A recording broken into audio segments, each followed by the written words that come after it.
Let's begin.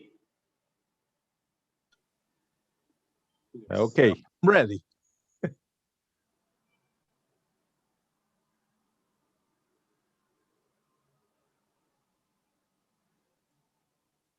So very good morning in India, late night in Chile, and in US and Canada. And I could see all our 3 Olympians has joined us, and I heartily welcome them. First speaker of the day, Gabriel Lama, Olympian from Chile. Then we have Christiana Ann Smith from Canada, Olympian, and Deborah Covey Burnett Madden from again Canada.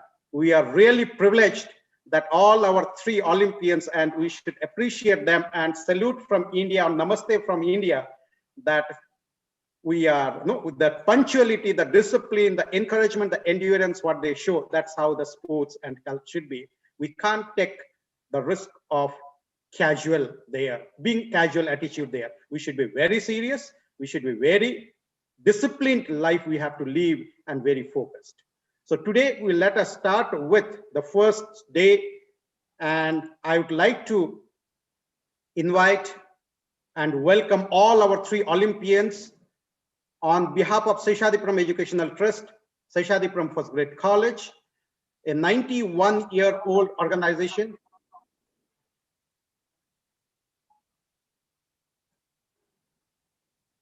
And from the Department of Physical, North Bangalore Science Forum, Department of Physical Education and Sports, and in association with our joint organization, Karnataka Science and Technology Academy, Mentor X Global, Hover Robotics, Research Foundation of India, Physical Education Foundation of India, Fit India, RevUp, Kira Bharti, Bangalore University, and Mysore Yoga.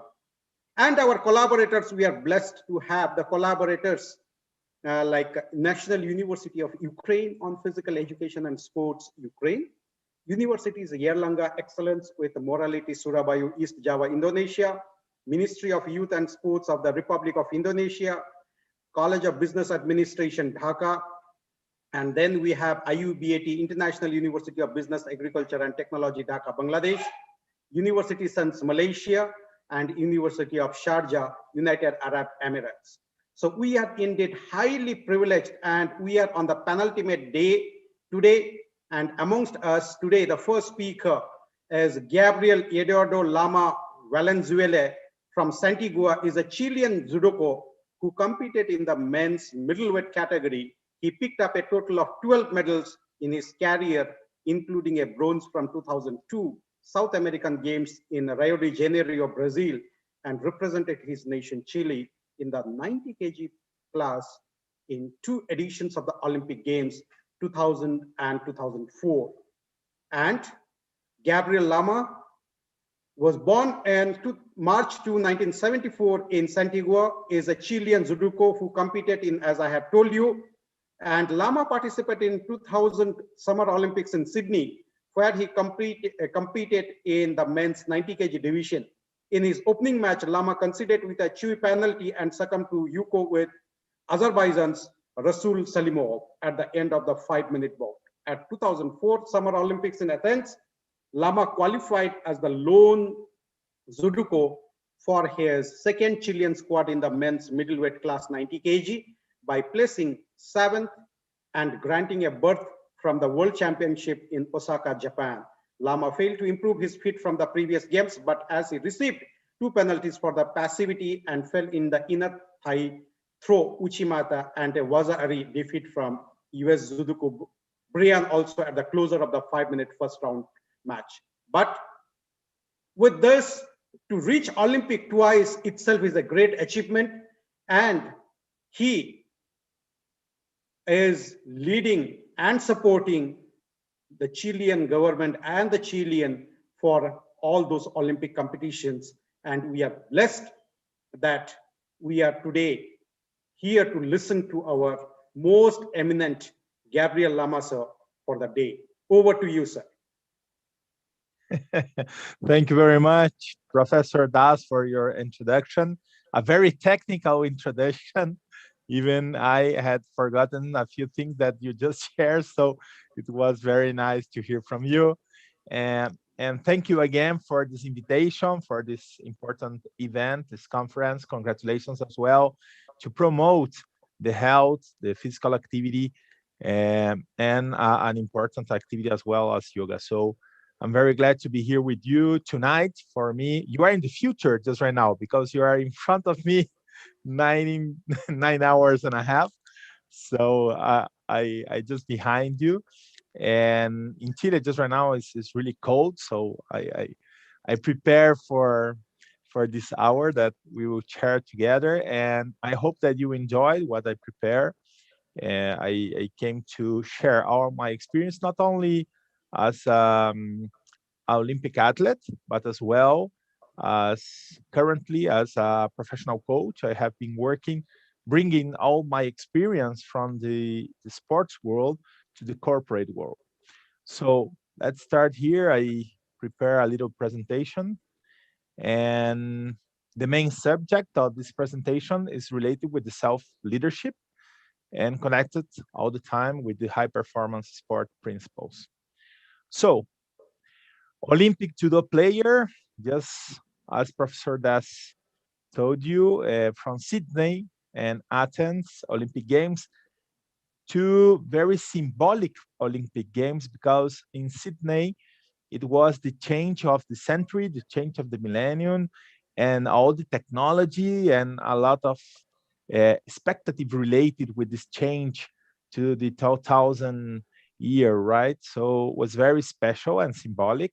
And at the same time, 4 years later, when we go to Athens, 2004, there's, it was a very particular Olympic Games as well, because it's in the same place where all the games began. So I had the opportunity to represent my country, to carry my flag to this event and another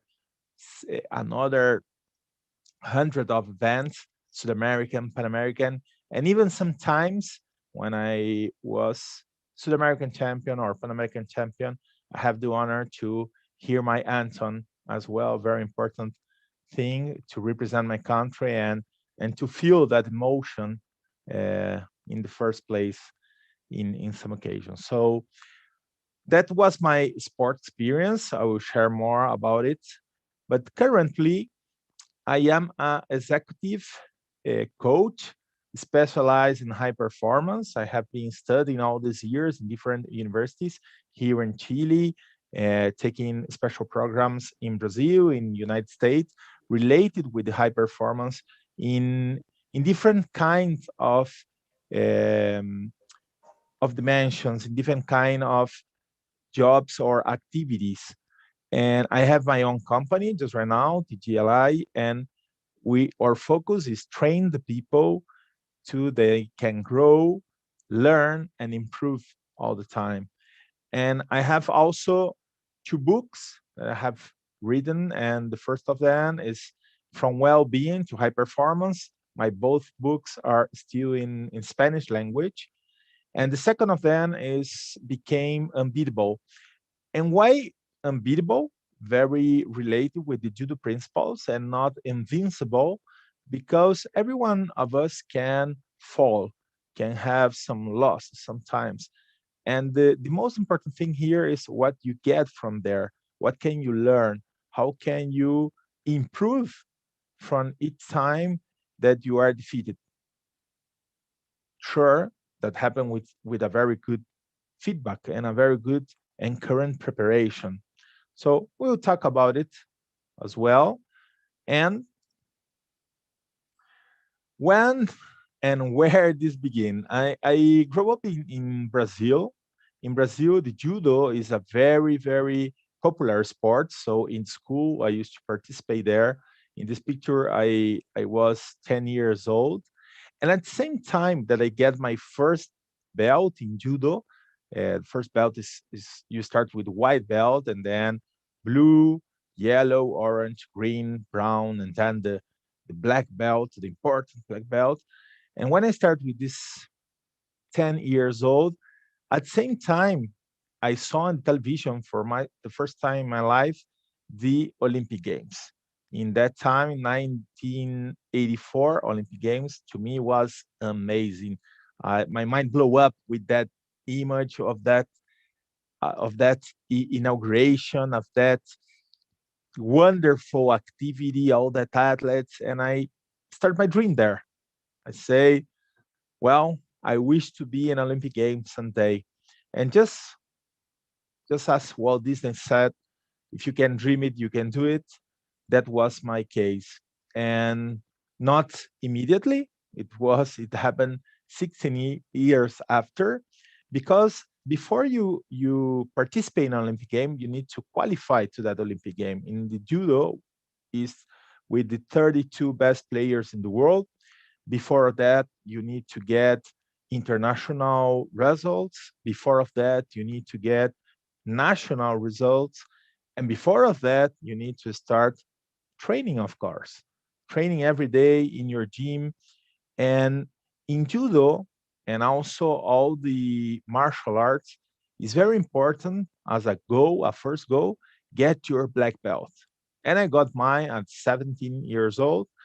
And when you got a black belt, you really think that you'll be awesome, that will be the sensei, the best of all. And that's not true, because in that time, you are just beginning your way, your path.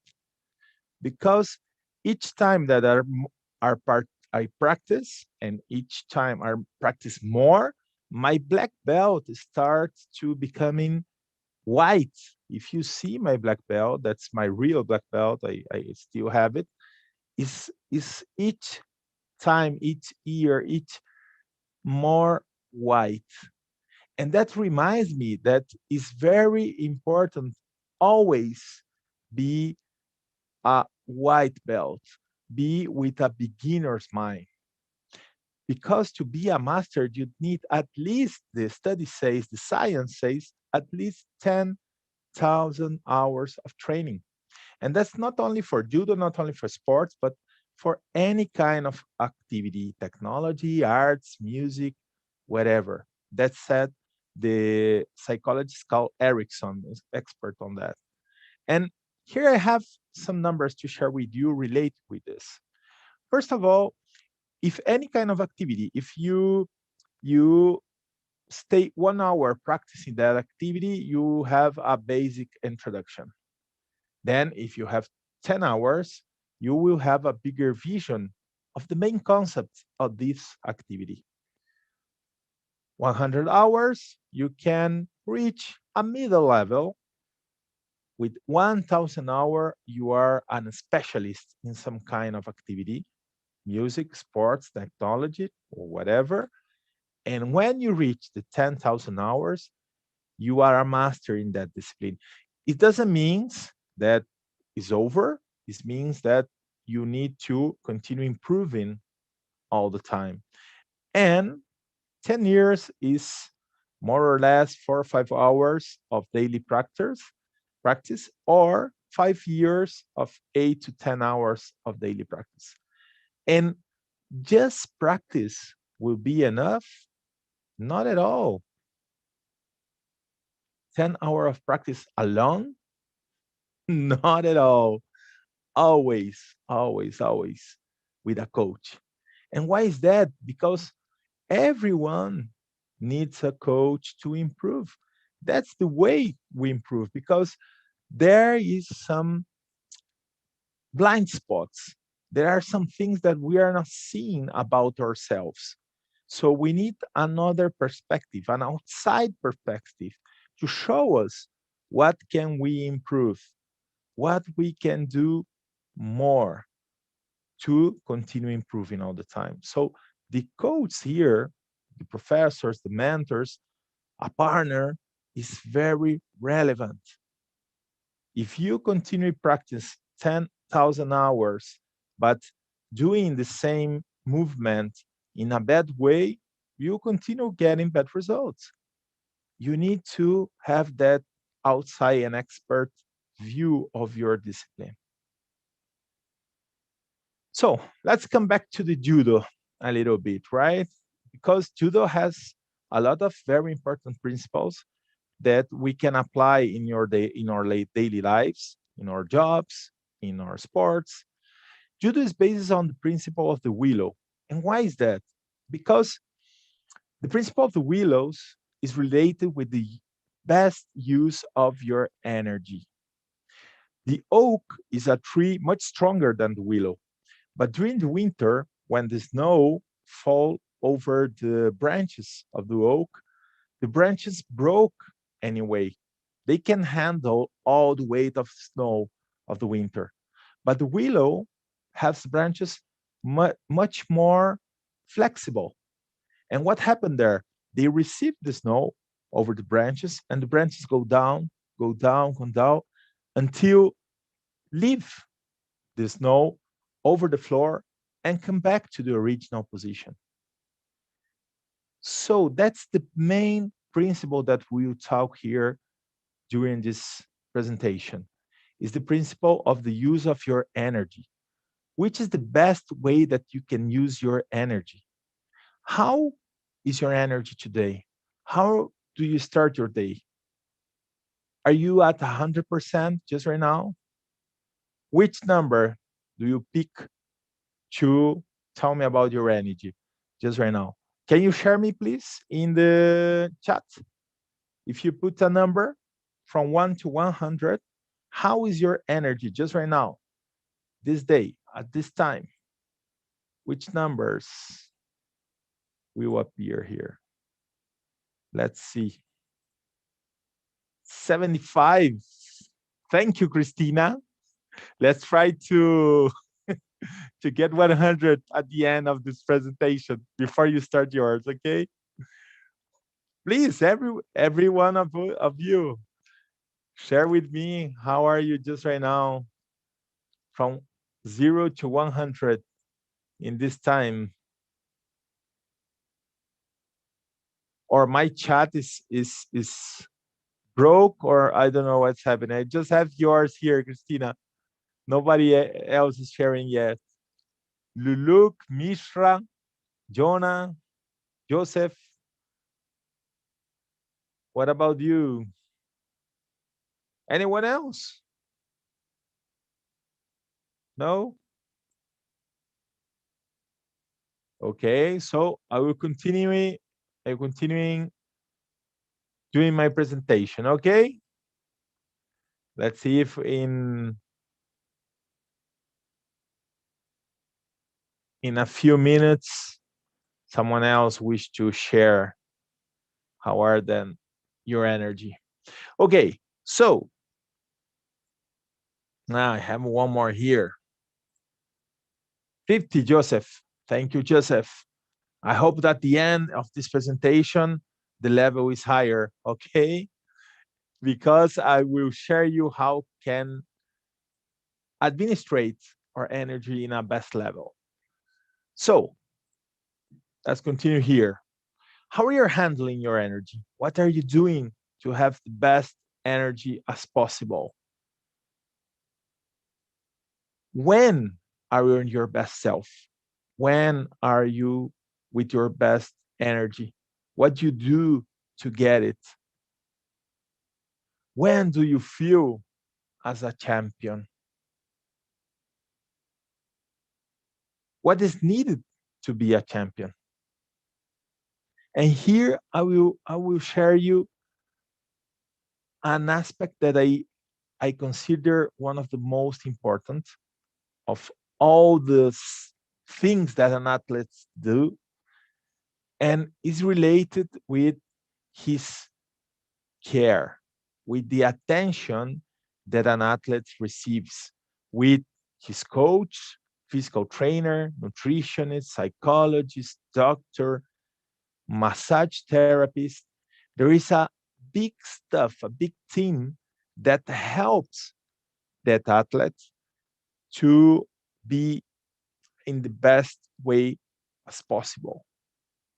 But what happened with us, with you, with me, just right now, that I'm not competing anymore, that I don't have all that team of professionals taking care of me to be in the best shape as possible. What happened with everyone, with the people that work daily, day by day? How can they be in 100% energy if they don't have this big team taking care of them? And here is when the leadership shows up. Is when you are total in charge of your life, totally in charge of the change in your life. You are your own leader. You decide who you want to be, how you want to feel. That's to is be a leader, not only moving others, influencing others, but first of all in yourself and taking care of yourself. So today we will talk about it. How can I be in charge of myself to be with my best energy, the best energy as possible? Okay. So we will talk about the 4 human energy dimensions. First of all, the spiritual dimensions. What that means? It means be spiritual aligned, be in total flow with myself, connected with myself. Second of all, be mentally focused. Where I wish to put my attention, I can be like a laser there. As well, be emotionally connected with my emotions, recognize my emotions and the emotion of others as well. Mostly if we are in a team, that's very important. And finally, physically energize. Feel that I have tons of energy. And all these energies, these 4 dimensions connected together in my weekly time. Each one of us, oops, I am with no camera, hold on. Each one of us has exactly 160 hours per week to be in the best way as possible. And that depends of us, of each one of us. So let's check these dimensions, each one of them more deeply. First of the dimensions, the physical dimension. Here, we need to be in charge of 3 main things. First of all, we need to be in charge of our movement, to regular exercise, to regular apply physical activity. 30 minutes per week, 5 days a week is the recommendation of the World Health Organization, right? And at the same time, resting the enough time. You move your body and you need to rest at the same time. 7 to 9 hours of sleep daily. And finally, the nutrition. The nutrition here is very important too. Your correct meals each 3 hours. If we go a little deep in each one of these dimensions, first of all, the physical activity will allow you to be more flexible, to be more in shape, to be more strong, less pain, to be with your immune system strongest. And your blood will flow through your arteries in the proper manner. Your bones will be stronger. Your blood pressure will be in the right way. Even you can prevent cancers, some kind of cancers, with physical activity. And that's not a belief, that's a real proven by science benefits from the physical activity. And most important than that is that your brain will be working in a better way. There is a lot of hormones and neurotransmitters related with your physical activity. And only with 20 minutes of walk, sorry, not talk, Well, you can talk at the same time they walk, but with your walk, your dopamine, noradrenaline, serotonin, endorphin will be higher. So your attention, your motivation, your pleasure, your awareness will be much better.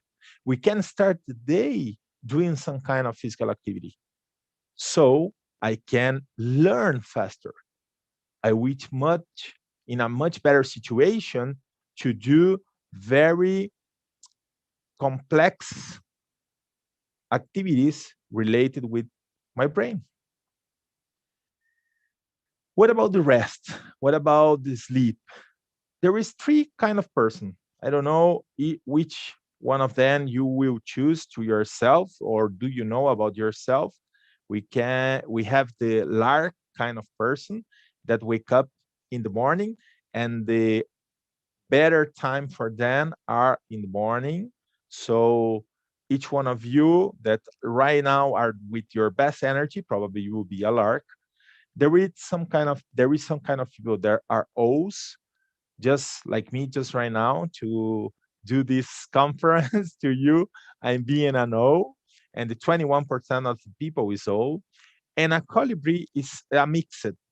They has good performance in the morning as well, good performance at night. So who are you? Let's see in the chat. Uh, Lark. Okay, great. I enjoyed this participation, but by the chart. So I will continue presenting. You can share in the chat, and after that, I can read a little bit. No problem at all.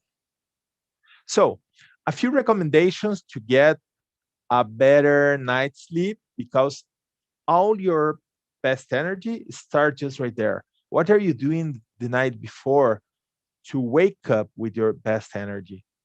First of all, you need to disconnect from LED screens at least 1 hour before you sleep. Okay, no cell phones, no computer, not Kindle. If you um, want to read a book, wish to read a book, use paper book, old style. Okay, because you need your the melatonin, that's the hormone that you need to go to sleep. So not LED lights. Okay. Second recommendation, eat light food and without stimulants. Okay, not coffee at night. It's not recommended.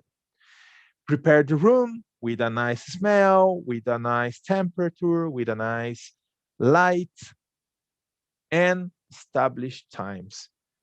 It's much better if you can go to bed every night same time and not being rounding different times to go to bed. Okay. So after that, we have the nutrition. And about the nutrition, very basic recommendation: use two two hands. The size of your hand is the size of the portion of your meal. Okay, 2 portions of grains, 2 portions of fruits and vegetables, and just 1 portion of protein. And of course, hydration is also important. 8 glasses of water daily. And that doesn't mean that you need to eat only healthy food 100% of the time. You can live one day of the 7 days, or maybe a little meals during the week, to eat something that you like, that you enjoy. Okay, something that maybe is not too healthy. Here in Chile is the wine. Everyone drinks wine because the wine here is it's great. I hope you can enjoy sometimes a Chilean wine. So with this, with the meal, with the physical activity, and with the rest, with the sleep, these are the main 3 pillars of a very good physical energy. And now we go to the emotional dimension of your energy. How can you be intelligent emotionally talking? You need to know your emotions. So here you have, okay, a mood meter. You need to know how are you feeling before a competition? How are you feeling just right now? Are you happy? Are you enthusiastic? Are you excited? Or maybe you didn't get a very good night of sleep and you're a little hopeless or maybe worried with something. What, how is your emotion just right now? I see here in the chat that we have a lot of colibris related with the time with the best energy. And what about your emotions? How are you feeling? Oh, sorry. How are you feeling just right now? If you can choose here, ecstatic. Okay. Thank you, Chris. Who else? Which more we have just right now? Why is so important that you know how are you feeling in different times of your day, of your life, during your week? Because if you don't know how are you feeling, you can be kidnapped by your emotions. And just as happened with Serena Williams a couple of years ago in the final of the US Open when she broke her racket and thread the judge, that can happen with you too. If you don't know how you're feeling, you can do nothing about it. So you need to learn to recognize your emotions and then start working with that. We will see how we can work with our emotions, maybe with some breaths, a good music, some exercise. Everything is connected. The good new here is very easy to handle with our emotions if we are in knowledge of which kind of emotion we are feeling. Okay, now we saw physical energy, emotional energy. Now we will check the mental energy. And the mental energy, for this energy, this dimension, I will share a formula with you. And this formula says the following. Performance is performance is potential less interference. And what I mean with that, what do you say to yourself every morning in front of the mirror? Because we have we can have some real interference. Just right, just right now, what's happening with my presentation is that my camera turn off sometimes, and this is a real interference to my performance during this presentation. But there is at the same time some mental interference that are not real. It's just imaginary, and we can work with these thoughts if we are in knowledge of what are we saying to ourselves. Always, just as Mr. Jack Kreppel says, more important than what happens is the story that you tell yourself about it. Take care of what yourself to yourself. The quality of your life and of the people around you depends of that. Of what are you saying? You can think that you are a great athlete, or you can think that you sucks, and depends only of you. Everything starts with a thought. So be careful with what are you saying to yourself daily. And here we have three very practical exercise to handle in a best way our thoughts.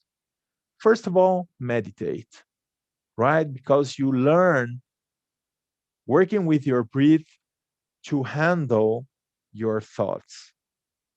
Second, very used by the athletes, high performance athletes. I use it a lot as well. Visualization is to imagine before acting. Imagine in a perfect situation, doing the exercise, doing the execution in the best way as possible. Really connect with that.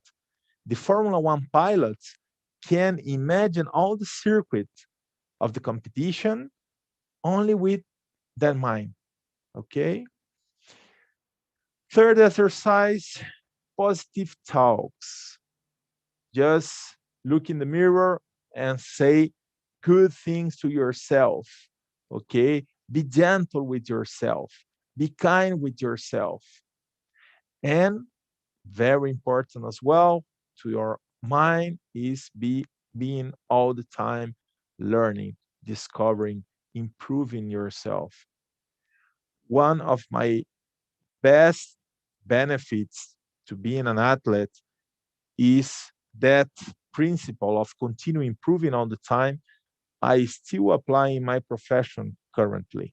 I thought you that currently I am an executive coach, and all the time I'm still studying. Just right now, I'm finishing a master in positive psychology in a university in Spain. And after that, I will get another program and another program, always improving for my profession.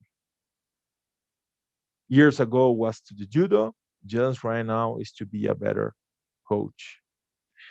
And we're just in the end of this, not only the presentation, but these four dimensions that I shared with you in the beginning, the four dimensions of the human energy. And this dimension is the spiritual dimension, the fourth. And what it means?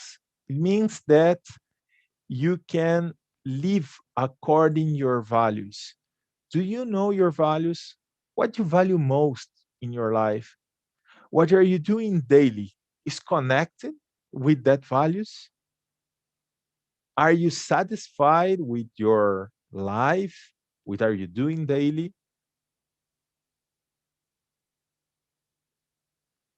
Are you grateful? Which kind of things are you grateful just right now? If you can share something with me that you are grateful for, which will be? To me, it's just right now, this Sunday night for me, not for you. You are in the future doing this presentation for you and really enjoy it.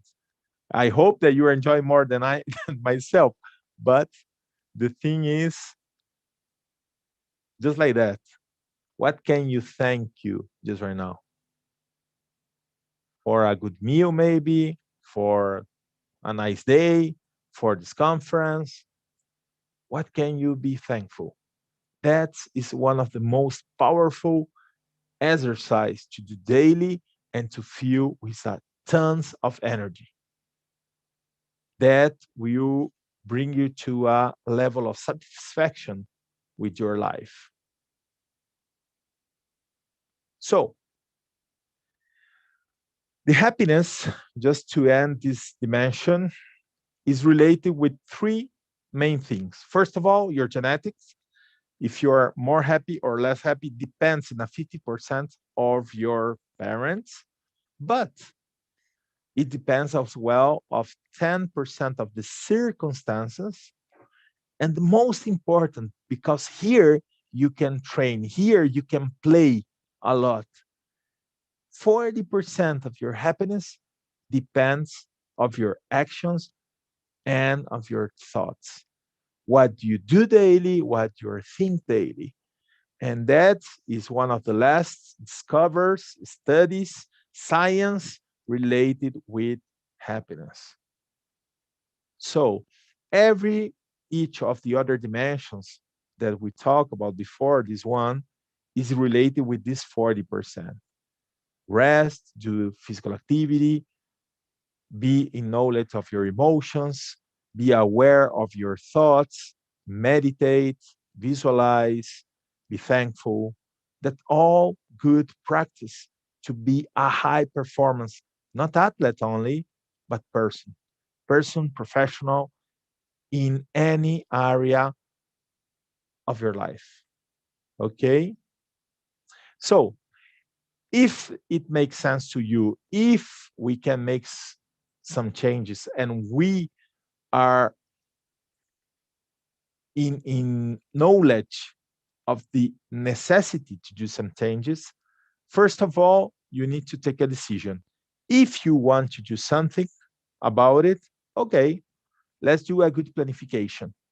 In sports and in business, the planification is the first practice that you need to be sure to apply. And to planificate, you need to describe step by step with support of a good coach, of a good partner, of a good team, with flexibility, but it's in a smart way. Smart way means that each one of your goals need to be specific, measurable, based on actions, realistic, and with a deadline, with a time frame. So after the planification, you can make a wonderful planification, but if you don't practice, nothing will happen.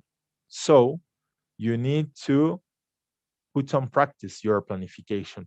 You need to apply that 10,000 hours that we talked uh, a few slides before, right?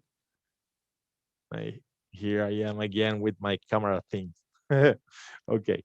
Uh, and then after that practice, perseverance. That's one of the most values and attributes of each sports player. And if you have a purpose and a passion, you will be permanently self-motivated to improve. With this, my friends, and I very honored and thankful to be here, Professor Das. I finished my presentation with this last message where I can share with you from this great trainer, one of the best trainers of basketball in all history, John Wooden, when he say that what you learn after what you know is everything that matters. So continue always learning, continue always improving, be humble to learn and to grow all the time. Thank you very much for your time for this presentation, and I will leave this last 10 minutes to some questions or some comments or some ideas to share related with the presentation. Thank you, Christina, for your good energy.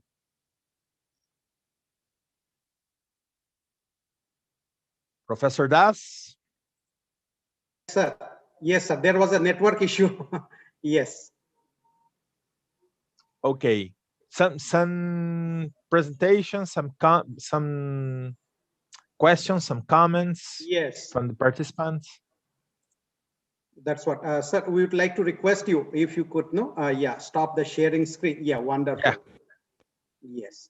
So now I would like to request all our participants to kindly put the questions in the chat box so that we can ask. Yes, please, questions, please. Not good morning or something. Already we are 1 hour into the program. So I request all the participants to kindly put any questions or ask, because as you could see, our Gabriel sir, he was first a Sudoku player, then now international Olympian, and now he is into coaching and he's pursuing his masters and PhD. So that's really great. So no, once usually what we see many people, once they are Olympian, after that, okay, no, that's it, coaching, that's it. But simultaneously, yeah, the first question from Pata Viran Sundaram, how can we measure satisfaction? Whoa, what a nice question. The satisfaction with your life, I can answer in two different ways. First of all, is a very subjective aspect because only you is who knows how satisfied are with your life, right? But anyway, we used to measure that. I did a thesis in another master training years ago that we just ask one question from 1 to 10. How satisfied are you with your life? Or how satisfied are you with your work? Or how satisfied are you with your wife, maybe? This question, 1 to 10, if you think that is an 8, is great because you have 2 points to continue improving. If you are with a 10, awesome. Just continue doing what are you doing. But if you are satisfied with a 5, for example, you need to ask yourself, what do you need? What you can do to improve the satisfaction of your life? Because just how I share you, the 40% of our happiness, it depends on actions and of our thoughts. So it's very important to be aware of which kind of things we can do daily. Sometimes it's much easier than we really think. Sometimes we think that we need big things to be happy, but with simple things every day, we can be happy. Yeah, that's really true. We should be contained, and we should be, if we are contained, I think we'll be happy, and we should be focused, as sir has clearly told. And next, from Christian Madam, what has been your greatest challenge since retirement? From Wow, Christian Madam. retire. My best challenge was retire because you are in a like in a bubble. You feel special. You are with this traveling around the world all the time and doing what you love. So when you retire, it's a very big challenge because you it's like you come back to the real world and you need to start working and organizing your life in a different way. But if you can connect with that strength inside of you when you were an athlete, you can adapt to different things and get over of different challenges around your life after that. Yes, sir. The next one from Ganesh. Even the best Okay. of the best athletes among various sports discipline cannot maintain their emotions. Why is it Yes. so?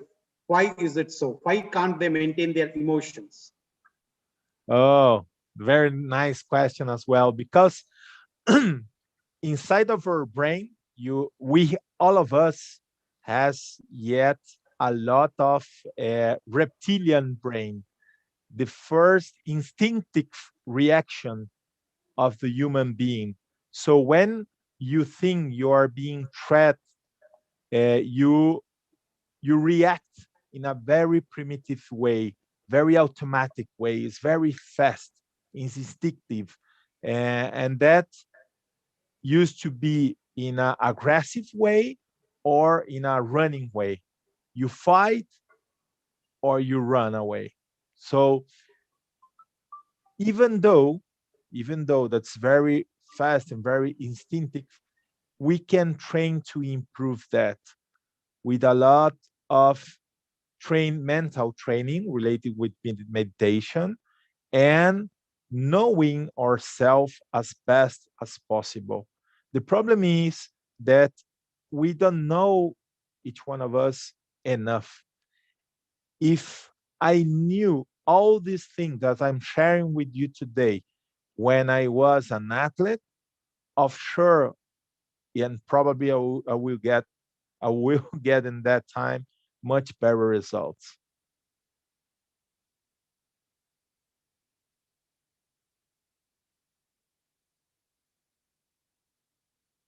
Professor Des, are you here?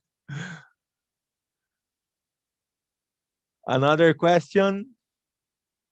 Let me see if I can find here on chat.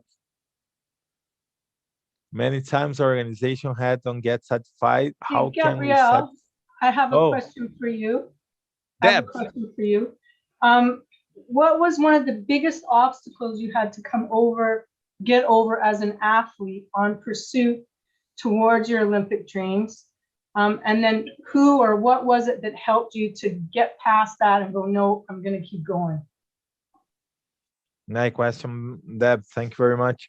In my case, here in Chile, is live from sports because there is not too much support from the government, not too much support from the companies, even in with more reason in a discipline as mine. Judo is not very popular here in Chile, so handle with that situation of get some sponsor and get resources to compete and to travel and train and prepare myself was a very big challenge, and at the same time was a very good school in that time to help me to understand and to learn how to manage myself, how to manage my career, how to administrate in a proper manner.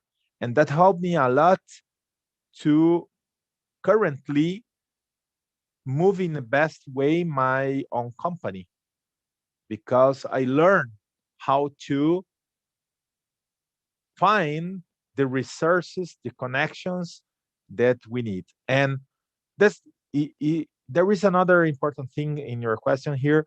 You are not alone. Never you are alone. You need to find some help, some support, a coach, a friend, or family, someone who believes in you to give you the the energy that's necessary when your energy is not in 100%, when your strength sometimes is not enough. uh, a hug, a word, someone who says something to you when you most need it. That's very important as well. Professor Das, you come back. I'm not hearing you because you are mute. Okay. Yes, sir. So the next one, Gani, okay, there. From Vijay, though you mean to say human energy is inclusive of physical, mental, and spiritual and emotional energy. Physical, mental, spiritual, and emotional energy. Yes. What happened? That is the four dimensions that complete your human energy. And what which is the question about it? Sorry. Do you mean to say human energy is Uh-huh. inclusive of physical, mental, spiritual, and emotional? Is it so? Yeah, that's And correct. how to It's coordinate them? How to coordinate them? very it's very easy to connect all of them, because first of all you need to has a purpose. Your purpose in your life is connected with your spiritual dimension. When you are aligned with your values as a person and the connection with that purpose, each kind of thing that you do daily is connected with that very big purpose. So that's the spiritual dimension of your energy. You are aligned with yourself. That's spiritual. And it's related with emotional, because if you are aligned with that spiritual dimension, you feel better as at the same time. So your emotion is in a better way to do what you need to do. What about your physic? The physic is your temple. You need to take care of yourself, to your body to function in a physiological and proper manner. So sometimes if your emotion is not in the best way, you can do some exercises. There is a very good TED talk from Amy Cuddy. If you can see some time, she teaches some very powerful positions, the victory position, the superhero position, that brings the testosterone to a high level and go down with the cholesterol, the cortisol, sorry, the cortisol to came down, and you can balance your emotion with your body. And finally, your mental dimension is important as well, because if you think or imagine bad situations, that brings you bad emotions as well. If you think that you have a good result, or you remember from a good result from years ago, you can bring a good emotion for you too. So there is some exercises, visualization, that can improve you, and even 15% of your physical activity if you're mentalized enough. The mental is very easy to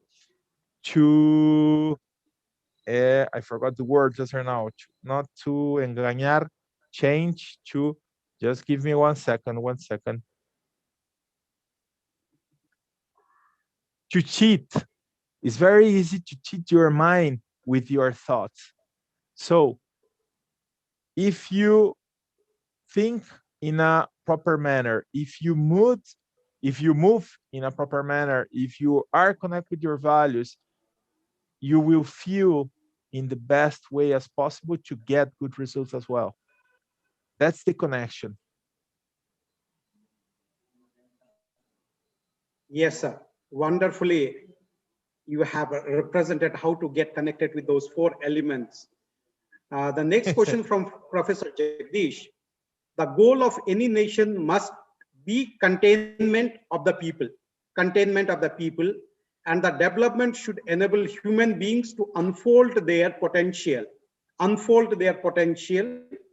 to become better human beings socially, economically, and morally. The progressive development of the country must follow the holistic, inclusive, equitable, and sustainable approach. So what is your comment on it? Totally agree with that. The spirit of the Olympic Games is based on that. We need better human beings. We need collaboration. We need inclusion. We need be one nation, one world. That's the real spirit. We don't compete with the others to be better than others. We compete with the others to be better with ourselves.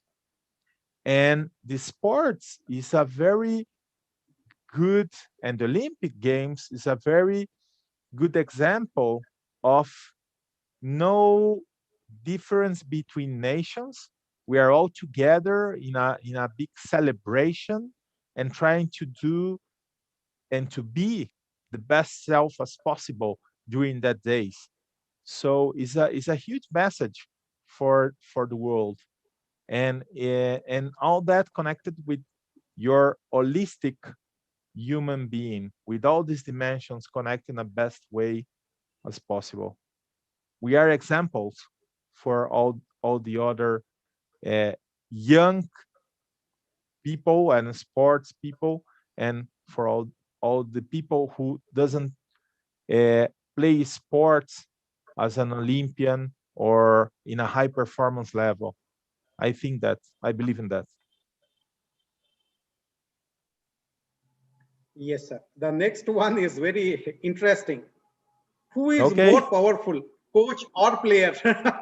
Coach or player? Or coach or player. Yeah, the Who coach is more has powerful? the coach has the experience that players doesn't have yet. When he has that experience, that knowledge, he became a coach.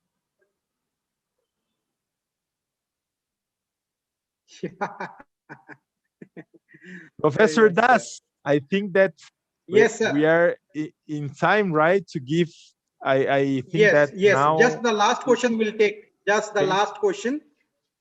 So the last question will be from Pata Viranaman. Many times our organization head don't get satisfied. How can we satisfy even after our hard work with the team? So how is it? Many times our organization head, that means the head, don't get satisfied with even the hard work what we put. Always seek for the result. So how you cope up with this?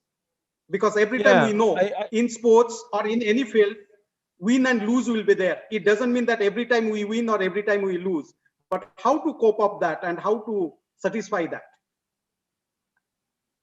That is the main purpose as well of Pierre de Coubertin, the the founder of the new Olympic Games, and he said that the main here is not get the result, but have the peace inside of you that you have done everything was possible from your capabilities to be the best in that moment.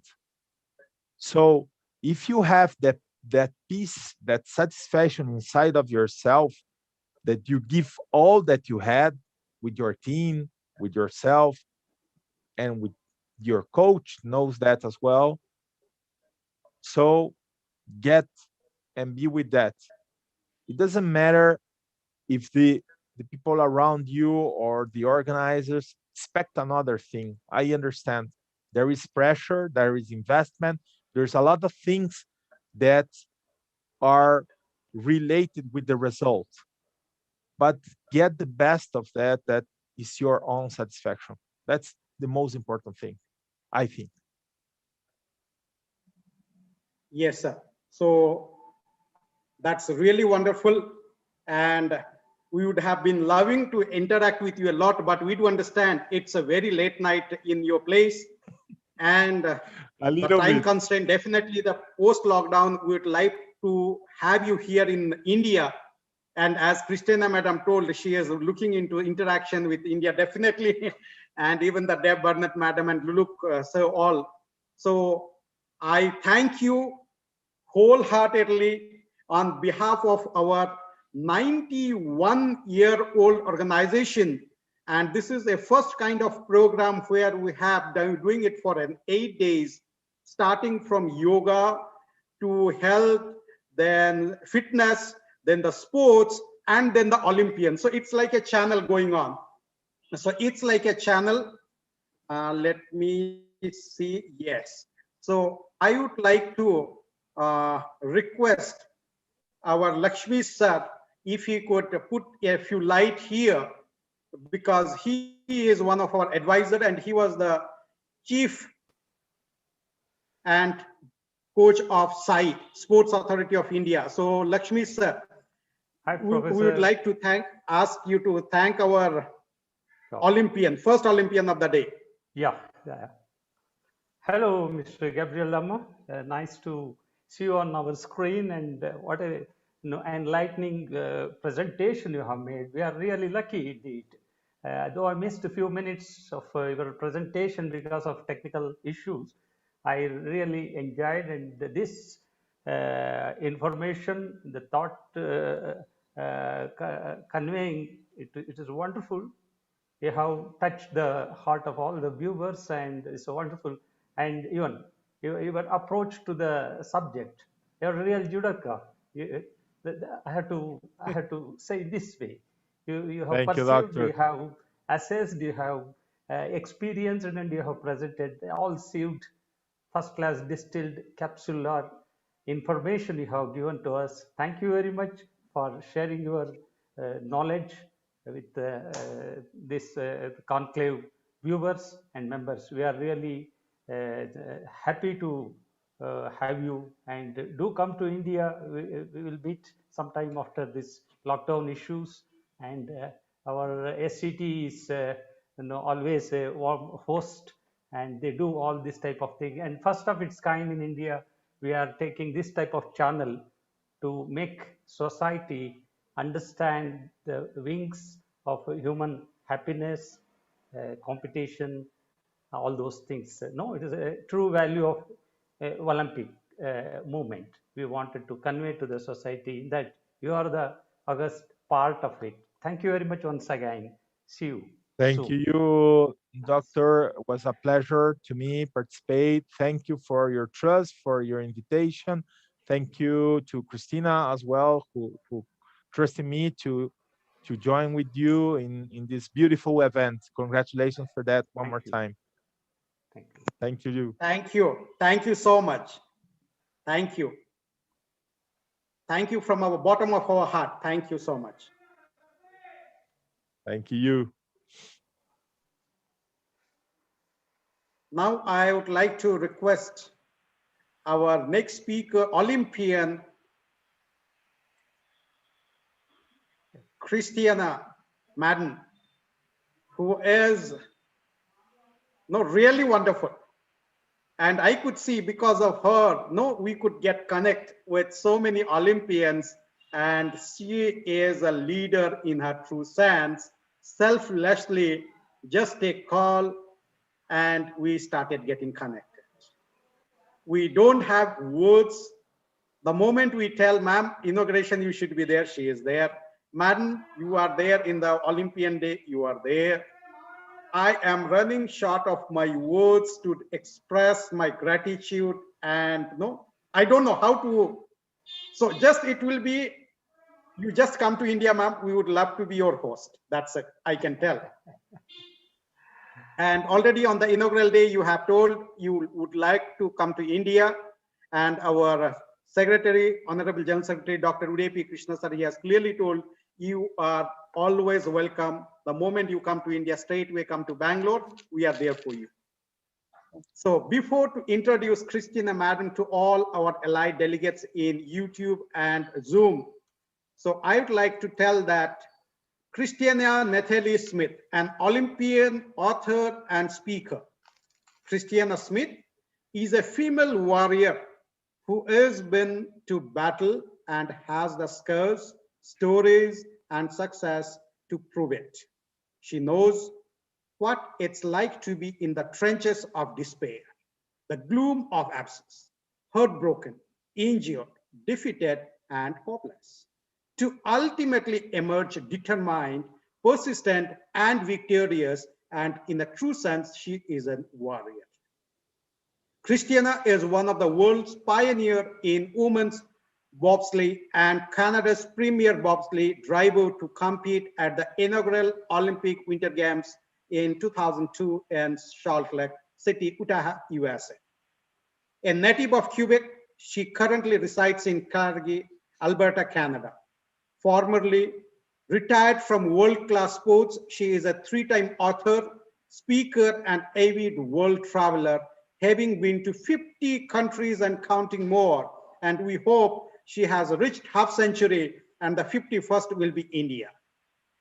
Christiana is a positive visionary, big picture creative thinker, change agent, and lives from her core values of love, respect, and to serve the greater good. She is intuitive and values innate emotional intelligence. She loves networking, connecting, and creating community via social gatherings and workshops in order to give what women want so they get what they need. Christiana has spent her life cultivating the critical soft skill tools and mindset to enable her to create a bold, brave, self-directed life rooted in kindness, compassion, and success. Despite her Olympic and world-class achievements, she believes that we all have equal power when aligning her engagement and being differentiating solely by the choice to take action. Christiana is an avid public speaker, podcaster, and former television and radio media personality who does not claim to have all the answers. She will shed light on the opportunities that exist despite one's circumstances in life and share with you how she has maneuvered the course of time. Christiana is a perpetual student, multilingual, and an academic scholar from the Russian International Olympic University, Sochi, Russia, earning a master's degree in sports administration and a postgraduate of Olympic studies from the International Olympic Academy in Olympia, Greece, the alma mater, the pioneer, the birthplace of Olympic. Christiana is passionate holistic health enthusiast of preventive healthcare treatments and stem cell therapy, and advocate for an educator on concussion and brain injury rehabilitation, as well as a social emotional intelligence coach. She feels that many people address anxiety with fear, something they try to avoid yet can't ignore. As an Olympian and a brain trauma survivor, she uses the brain training to help herself and others reprogram environmental triggers to develop social, emotional habit of success. And this drives everyone forward into a courageous life. What a profile you have, man. And I wish that you would have got this trauma treatment prior, the moment you were into the pioneer of Wolfsburg. I think we would have seen n number of awards in your kitty or in your bucket, and definitely would have loved that. But anyway, God has given you losing and then winning. Being loser, you are now the winner of so many hearts across 50 countries, and India will be the 51st country, I believe so. Welcome you, madam, wholeheartedly, and we would like, the podium is yours, please. Thank you so Take much. us through your life. Thank you so much, Professor Shantanu Das. It's really an honor to be here, and I also must thank Brian Nixon Lomas, from another Olympian from Malaysia, that put my name forward to participate in this great event. And I'm absolutely thrilled that Gabrielle was also here speaking, Lama. And it was interesting how the Dalai Lama, I thought, hey, that's kind of, are they related? He is, I'm sure. Do you walk on water, Gabrielle? Are you? and I have a very special, another special guest that is absolutely warms my heart. It was the first Olympian that I ever met in my whole life, was Deb Barnett.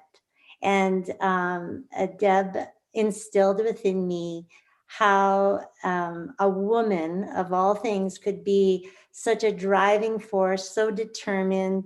And she really instilled this kind of this fearlessness and this ability to just set her mind to something, and her focus and determination, and just the spirit that she uplifted the team that I was helping with. I was actually an athletic therapist that was wrapping ankles and looking after the sport injuries. I wasn't the athlete that was on her team. So I observed her, how she conducted herself, how she motivated and inspired her athletes, and she empowered her athletes. And I think that was the foundation of really setting me on a beautiful path, which I never knew that I would become an Olympian at that moment. But funny enough, out of all the athletes that I wrapped ankles, I was the only one that ended up going to the Olympic Games. So that's a little bit of a, I kiss you back and send love to Australia, where you currently are living. So I will say that we are dominated on this platform by men. And it's a place that I have been very comfortable at, because my sport of bobsleigh was definitely driven by men and dominated by men, and women were making a debut, and we were part of a pioneering group of women that were inspired to make a difference and to bring the sport in and across the world, and to be recognized as a full medal sport. Now, this Olympic movement and Olympic experience did not just start like that. Especially as a young girl, I was raised in a family of skiers. I had immigrant great-grandparents that were from France and Austria, as well as Switzerland, that had come to Canada and had been part of the ski industry. My Swiss grandpa starting a ski hill, and I was on skis at the age of 2. So you would have thought that I would have become potentially an Olympic skier. But no, that wasn't my destiny. But the values that were instilled in me at such an early age came from the hard work. of my immigrant great-grandparents. And also my grandfather was also, both sets of my grandparents were also very hard workers. And there was a thread of determined spirit and hardworking nature in all my ancestors. And from there, on top of it, my parents themselves never, ever, ever spoke to me as if I could never do something that as long as I put my mind to it and I set my sights and my focus, I could literally, there was no excuse why I couldn't potentially achieve what I put my mind to. And that I had never considered, just because I was a female, I could never achieve, nor it was because of my skin color or anything that was, you know, on the outside. It was really about the inside, what drove me, and that determined spirit and that determinedness of excelling in education and applying myself in school and really rising to whatever heights I wanted to achieve, because it was really up to me. I found out, it was kind of interesting because there was a man that was interviewing me once, and he said, "You're not competitive." And I shook my head and I scratched my head, more so thinking, what did he really mean by that? Because a lot of people think competition is against other people, but my biggest competition was myself. And that is what truly drove me beyond anybody that could have possibly been on the line head to head with me. I was not distracted by the outside.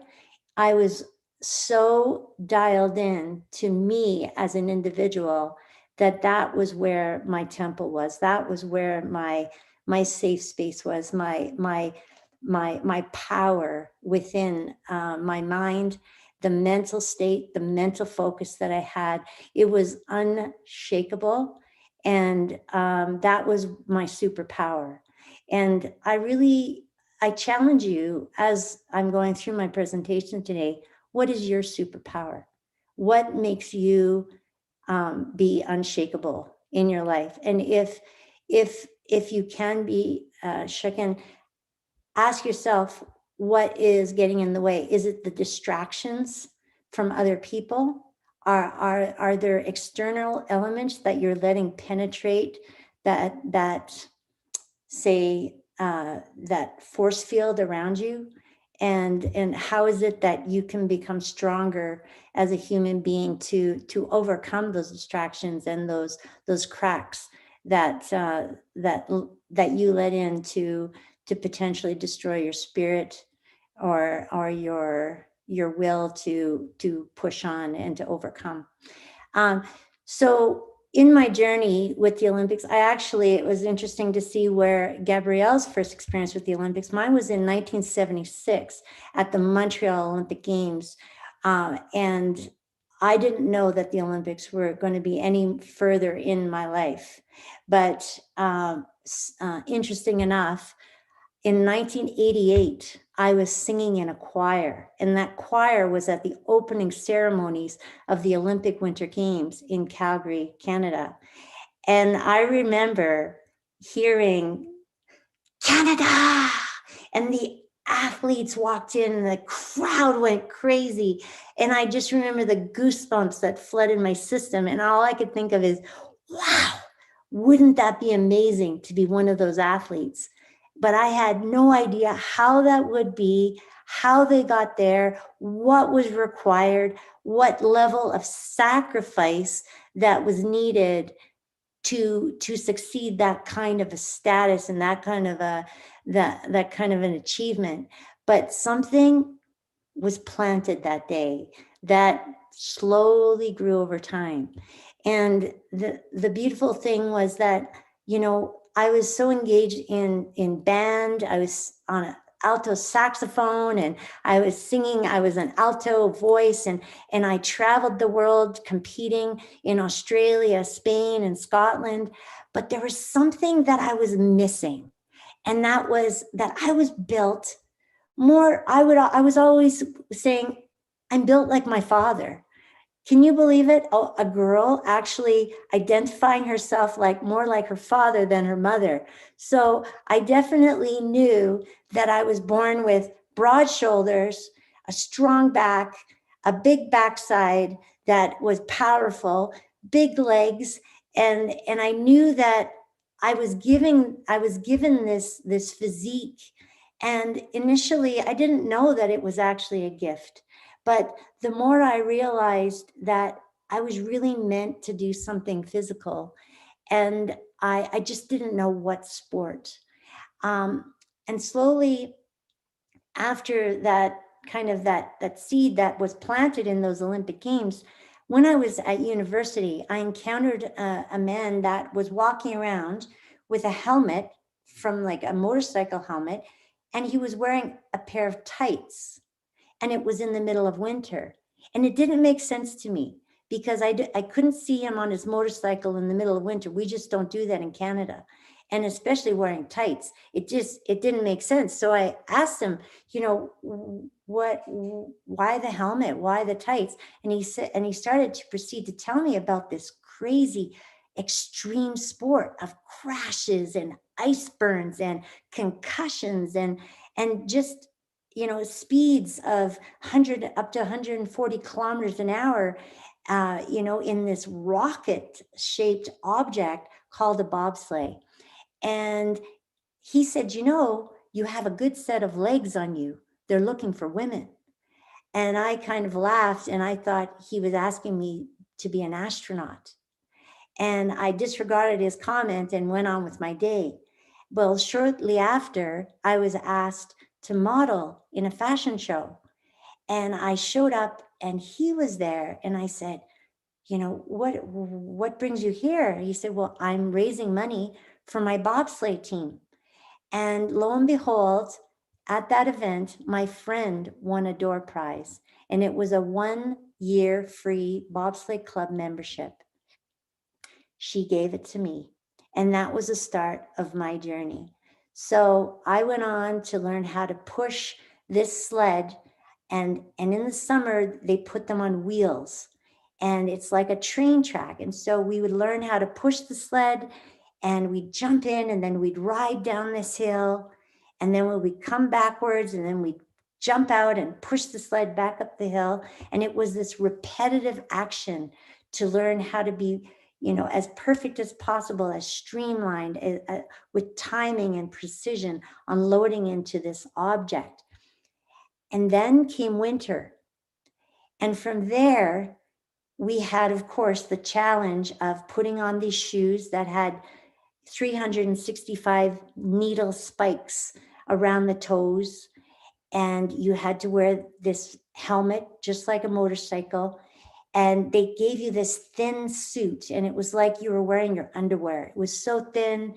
It was not warm whatsoever, but it was aerodynamic because this sport is all about being as fast as you possibly can be. And so I was told to do the same thing, push this object, jump in, hold on, and if you'd like, look over the shoulder of the driver ahead so that you can experience the curves that were approaching. Now, once I loaded in the sled, I started to peer over the shoulder and the corners started to get closer, faster and faster. Well, by corner 4, my head was impaled between my knees and the force was so great I couldn't even think to lift up my upper body.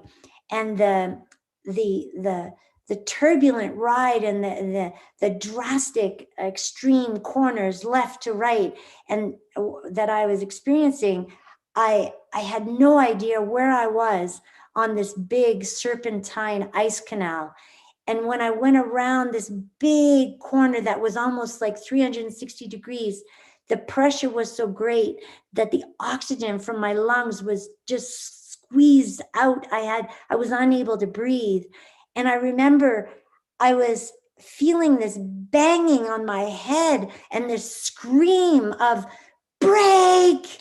And it was the driver that was hitting my head with her fist to try to wake me up so that I would proceed to put the brakes onto the sled that was going, screaming up the braking stretch. Now, if I wouldn't have stopped the sled, we would have flown off the end into the air and been airborne and landed on cement. So not something you wanted to experience, but that experience scared the life out of me. And the first thing I wanted to do was just get out of this thing and go home. But the driver said 4 words, let's do it again. And I seriously had to think long and hard because I was petrified. I was bruised, I was beaten, and I was shocked. I didn't know what to think, but there was something inside of me that kept me from giving up. And that was that there was a group of women, a small group of women that wanted to pioneer the sport around the world and really give birth to this movement of women and being recognized as this Olympic sport. And to think that if I stuck to it and if I put my blood, sweat, and tears and learned the sport as well as I could, I very well could be one of those Olympians that make it to the first Olympic Games. But we didn't know when that was. And that year in 1992, we set a goal of 10 years' time that we would be at the first Olympic Games. Those Olympic Games, again, we didn't know where it was. We didn't know how we were going to get there. But what we knew was that it required teamwork. It required perseverance. It required to develop the respect in this industry of bobsleigh amongst many men just like you. However, a lot of them didn't want us there.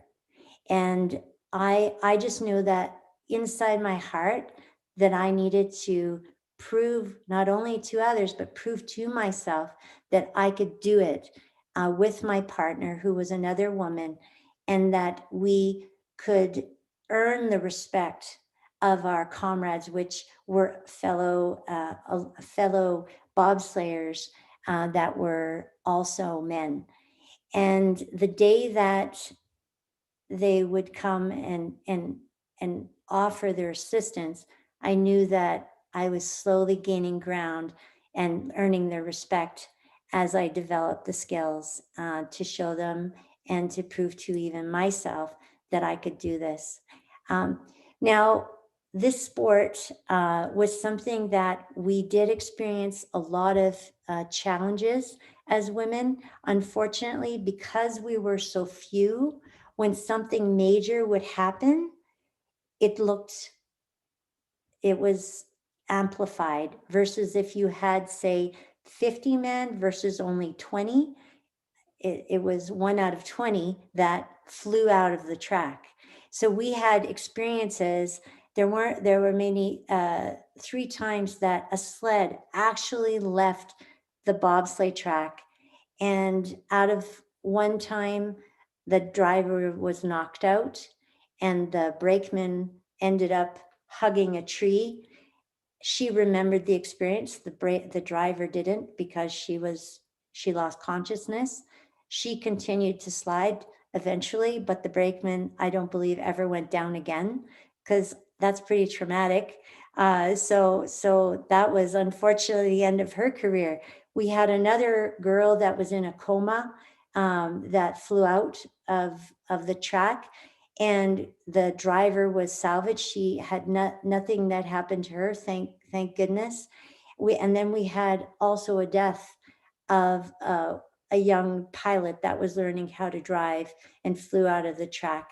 So we had many hurdles to overcome with pioneering the sport. Unfortunately, they were very devastating, but regardless, we persevered. And the journey seemed to never get easy, but it just, we just kept going forward through the challenges and the hurdles. The beauty of the whole experience, which finally came to fruition, was on October 2nd of 1999, when the women's sport was announced as a full medal sport by the International Olympic Committee to be in the next Olympic Games, which would be 2002 Salt Lake City. And but I need to share some journeys or a very special story that I experienced as an athlete. And sometimes you don't realize what you really are made of. And sometimes, I don't know if you've ever had this experience, but other people have seen the magic in you and the abilities that you have. And sometimes it takes a little bit of time before we really realize what we're made of and what we're capable of doing. And often we stand in our own way at realizing how good we can be, just due to either self-esteem or lack of confidence, or just not knowing what we don't know about our abilities. But other people can detect things. And I recall I had met a young man in Eagles, Austria. And this man had met me being his first female bobsleigh athlete, and he was in awe. It was quite comical because I really, he looked at me as if like I was this, you know, this divine being, and it was just me, you know. But he said to me, he said, "You are exactly what I would envision a bobslayer at being, but a female." And I thought, wow, like I didn't realize, but you know, he was trying to give me a compliment. And funny enough is that he recognized that I didn't really believe that I had what it took to be one of the best in the world. And that young man, for 1 year's time, sent me mail and gifts and everything to encourage me and inspire me and to keep believing in myself. And it was amazing how over that course of the year, I started to really realize that I had been lacking that self-confidence, and I started to really appreciate those words of encouragement. And I don't know about you, but can you think of anyone in your life that has been that pivotal person that has really been inspiring to you, and something that has been really encouraging to your life? Those people are very rare, and especially the ones that are there without just trying to patronize you. They genuinely, sincerely mean what they say. And this young man really meant it. And so the next year when I saw him again, he shared a story with me, and he said, you know, last year I was not feeling like I had a purpose, and I really was lacking in the will to live. And he said, when I met you, you gave me that reason to keep going. And so for that year, he developed his belief in himself and his contribution to help somebody else define their value. And so you never know in your life who you might meet and who you too can make a difference. And so the vulnerability that he shared with me that day really made me realize that, you know, sometimes on the outside we look strong, but we can still have weakness within. And he shared that moment that he was experiencing, and to think that just by being somebody that accepted his encouragement, I actually contributed to saving, you know, his existence through him helping me through my development of courage and self-esteem. And so this really was something that was very pivotal for me, to recognize that the power of sport and the power of community and helping one another and encouraging one another was bigger than just achieving, you know, a medal or competing in a race. There was more to what sport and could bring to people and to community. So moving on from that moment with him, I then proceeded to really dive deep within myself, and I found strengths within, you know, going beyond my mental state and learning how to really refine my mind power and learning how to visualize and to really believe in what I would say. And I would listen to the voices within my head. And at any time that I would hear any doubts that I would experience, I would literally say, stop. And I would say it back to myself, but in a positive way. And it may sound kind of funny, and people would think, well, what, you talk to yourself? Well, if you recognize, or if you pay attention to yourself, you probably talk to yourself as well. But how are you talking to yourself? Are you talking to yourself with words of motivation? Or are you destroying yourself? Are you putting yourself down? Are you letting the voices of others infiltrate your mind and letting it deteriorate your spirit, your joy of life, and your will to succeed and to drive forward? So it's so critical that we surround ourselves with good people. And like Gabrielle was mentioning, good coaches that empower us. There are many coaches that I've had in my life that have been ones that have kept their information to themselves and just given you enough so that you always needed them. And because they didn't have enough confidence to give you everything and to empower you and to build you up so that one day they can walk away and you wouldn't crumble and you would be just as strong in their presence as in their absence. And, you know, I needed to experience those coaches that may have done, you know, those disservices to me in order to realize what the good coaches look like. The ones like the Deb Barnetts that empower their athletes and instill within them the courage to make those decisions and not just to rely on the coach to come up with the right move, and to really empower the athletes to have that independence of thought as well as of team, but at the same time respecting that that wisdom, like Gabrielle was mentioning about the coaches, how first, you know, that's where seeds are planted, that's where you're nurtured, but eventually the power is really within the athlete and how they apply that information to move forward.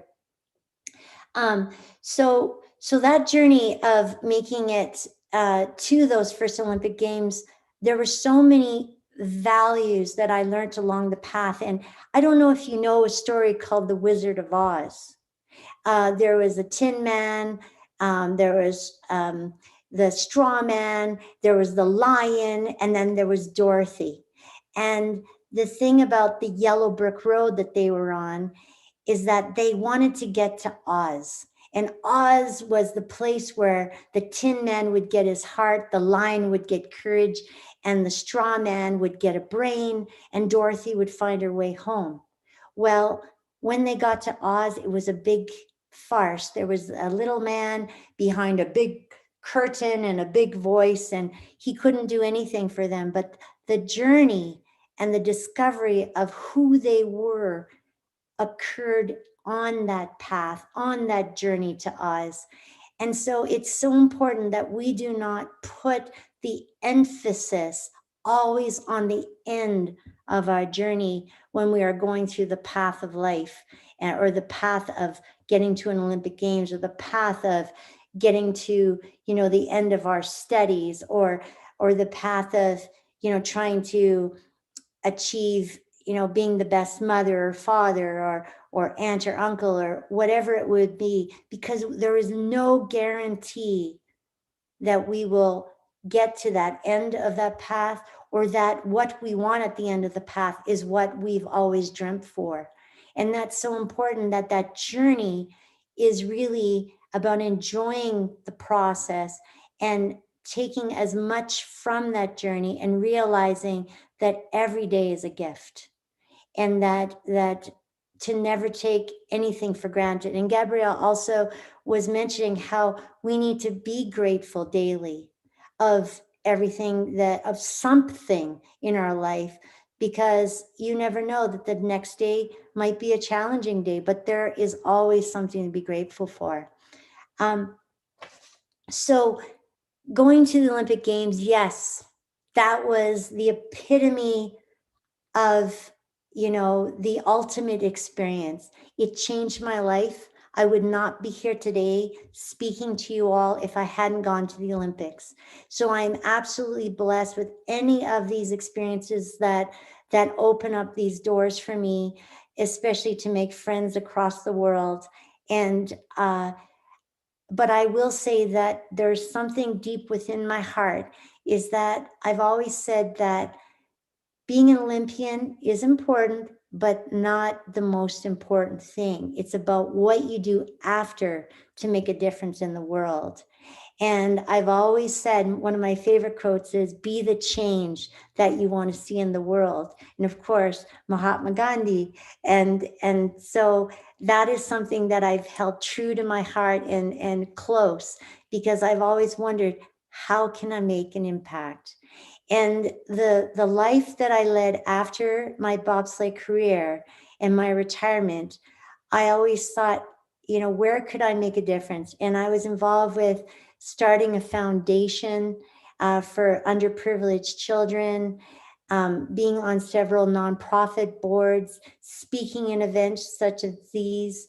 And I really felt that that was a way that I can contribute moving forward. But I have to say, I also struggled in the same time. I struggled with anxiety. I struggled with fear. I struggled with mental clarity. I struggled with my mood, whether high or low, unregulated emotions. I struggled with short-term and long-term memory loss, as well as facial recognition. And I didn't know what was going on, but something inside of me kept pushing me forward, because I knew that I still had that spirit of the Olympian, that I never gave up. But boy, my path for the last 10 years after retirement was tremendously hard. I didn't know why. Well, I was invited to an event that was for brain injuries, and it was a fundraiser, and the doctor went up on stage and started to speak to everyone and said, you may not realize it, but you may have a brain injury.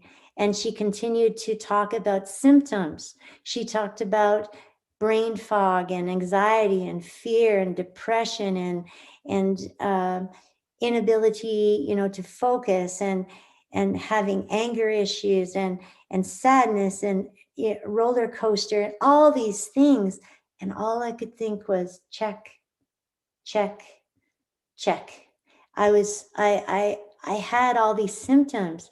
So I went up to her after and I said, we have to talk. And lo and behold, I went for a scan on my brain, and they had detected that I had brain injuries. And I had been living with the, unbeknownst to me, you know, cases of brain injuries within myself, and I didn't even know about it, because during my career, I had never been diagnosed with a concussion. So it was microscopic micro vibrations that had caused a lot of the damage that I had experienced from the multiple shakes going down the bobsleigh track. And yes, I had crashed, you know, many times throughout my long career of several years, but never was I ever diagnosed. So that really awoke in me as an individual, not only of myself, but thinking how many other athletes around the world are suffering with something that they didn't even realize they had going on inside of them. And I actually was privileged to a type of therapy that started to rewire my brain, and it was non-invasive, non-drug, and it actually initially started to connect those wires that were disconnected, and parts of me started to come back, and I started to have again the life that I used to have, the courage, the determination, the focus, and it really inspired me. But something very terrible happened. We had experienced a suicide that happened in our national team, or a former national team member had taken his life. And that was a moment when I thought, I need to share what I've gone through, because maybe if I would have shared with him, he may have been able to seek some medical attention like I had, and it could have saved his life. So I really was shooken up by that experience. And I also knew that my life was coming back to me, and I wanted to pursue further academics. And I went to the Russian International Olympic University and did my master's of sport administration, but a carrot was dangling in front of me. And yes, there was a bobsleigh track there. And one of the Olympians from the Russian team invited me for a bobsleigh ride. And I said, yes. Well, I thought, well, what would one ride do? You know? Well, his steering broke in corner 9, and we crashed from 9 all the way down to 17. And yes, I banged my head several times on the way down. And I thought, oh my goodness, all this repairs that I had gone through, I now may have hurt myself again. And they did the general checkup and they didn't see anything. So they sent me home after giving me a shot of vodka in a Lindt chocolate, and they sent me back to school. Well, I actually had won a scholarship while I was at the university to go on to Olympia, to the International Olympic Academy, as well as the University of Patras, to further my education. And while I was there, I thought that I was under the stresses of the academics, but it was actually symptoms that I was experiencing from that crash that I wasn't recognizing at the time. And it took me to get home, and after yet another Olympian who was found dead in his room, and he had overdosed on prescription sleeping pills and alcohol. And that death really shook me up. And all I could think of is, my goodness, maybe my brain is not working again. So I went in for further evaluation, and surely enough, I started again my journey of rehabilitation. From there, I was inspired to start writing actually my third book, and this is the one here that is soon to be released, called Empowered. And I thought that really another superpower that I developed was being vulnerable and being able to express myself and expose my struggles and my abilities to not be afraid to share what I had been going through, because there is a stigma in the world that when you show weakness or when you show damage or anything with mental health, you're broken. But in reality, I think those that keep it to themselves are actually lessening their ability to heal quicker.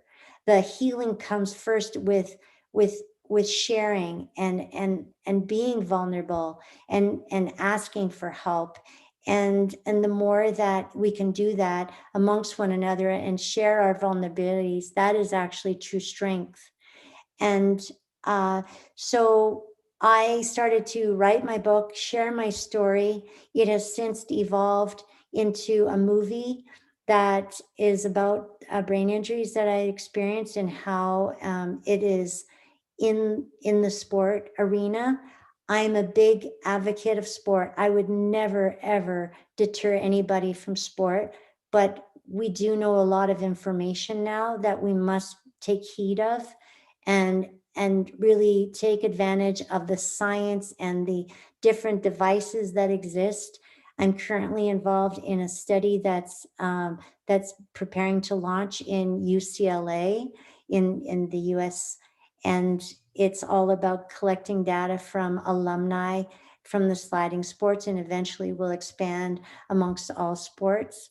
And I've started as well a concussions.hope.com website that will be populated with various information to help people that have experienced either unbeknownst to them concussions or experiences from falling out of a tree, slipping on ice, being in a car accident, you name it. All these things can accumulate into addictions, from alcohol or drugs. It could be causes for spousal abuse, homelessness, so many causes. So just that awareness, I would like to encourage anyone to please become aware of those symptoms. And I would also like to really just say thank you so much for permitting me to be part of this discussion, for sharing this platform, for being able to be vulnerable with all of you, and to really show you that I'm still the same person, but I might just have a few little dents and bruises and scars to prove it. But that I believe gives me more character. And I want you to realize that, where we are strong individuals, and if you have certain things that are going on that, you feel different, I always say that is what makes us beautiful. And I want to encourage all these men here to please, I challenge you to encourage the women in your life to step out of their comfort zones and to reach for the stars and to really do something courageous. Encourage them every day. And by you encouraging them, you are shining bright and you are being a beacon of hope for all women out there. And you can lead the way and you can encourage the next generation as well. And I just want to thank Gabriel Lama. My goodness, you're still awake and you're still taking all this in. I want to thank Deborah Barnett for being here, and Professor Shantanu Das. Thank you so much. And if I'm not sure if Brian Nicholson is here as well. I didn't see all the panel people, but there's 96 of us at this moment. And thank you so much for your attention. And I am open for questions if we have time. So here we are with, yes, let me.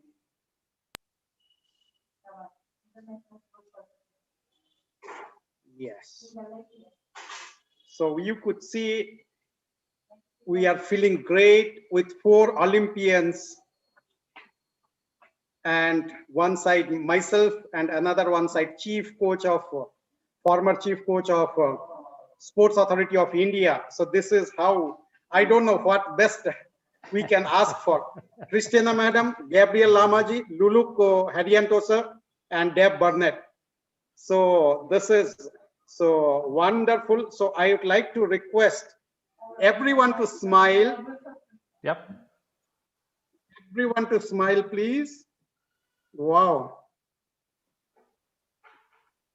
What a moment it is. Screenshot. Now, I'd like to request our audience or delegates to kindly ask questions. So 4 Olympians in a single screen. Wow. That virtually. We would have seen in many competitions, but for an institution, and what more we can ask God that 91 year we are celebrating with so many Olympians, 10 Olympians. So please, I would like to ask, in fact, madam, I personally, I don't know, no, just tears are about to roll out from the eyes. You're sharing your experience, your life, the warrior, what you have done. I don't know. To absorb that, it will take time for me. And I have to read your book, definitely. And the way you had been really, I don't know, I am not, let me not speak, I am not able to. So I would like to the participants to please ask questions, and if Lakshmi sir, you can do something. I am running short of words to. Professor Shantanu Das is a greatest opportunity. We are really blessed today. All around Olympians, Olympic medalists, and great human. No, it's a wonderful day. Should be underlined. Your diary should be decorated today. Fine. Coming to Sister Christina, it was. Thank you very much for presenting your biography. It was heart-touching, ups and downs, well explained, and each word of yours sounded like a philosophy of wonderful performer. It is not just a Olympian; it was a philosophy of a champion in life. We are all very happy to make note of your presentation. It is a wonderful presentation. You are a version of your inner strength. You are a model of inner strength of a woman. What an exemplary lady you are. Keep motivating yourself, madam, and spread the essence of humanity forever. God bless you. I wish you all the best. And thank you very much for joining us today. Thank you so much. My pleasure. And I had a wonderful offer. I had done just absolutely was an unexpected talk on Olympic Day, which is a few days ago. And it was in India as well. And they actually offered to translate my book in every language in India. Oh, so I am absolutely so touched from this offer. And so it's a dream come true, to be honest, because I've always wanted to go to your country. I've always wanted the book to be an international experience for me, and just to share as many places around the globe. So to start within your country is an absolute blessing. So thank you so much. And in open platform, we are requesting you, if we can help you in converting. There are so many languages in India that if we can be of your any help, please do come to us. We can do definitely publishing your books in different languages, and it will be our privilege that as we joined you.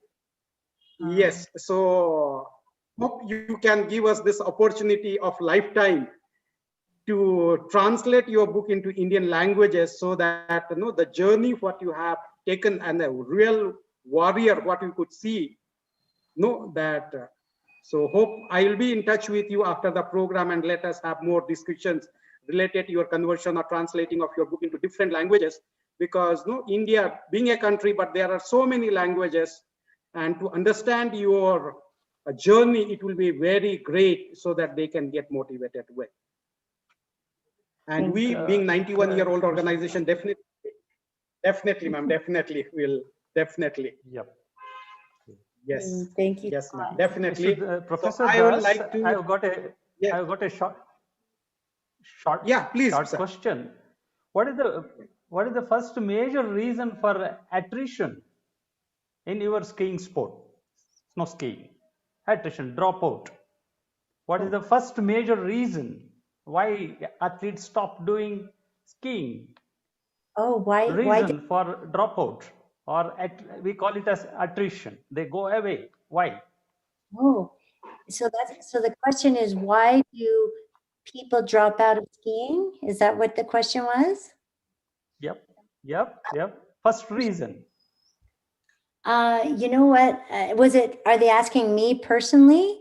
why I stopped skiing, or because I actually never stopped skiing.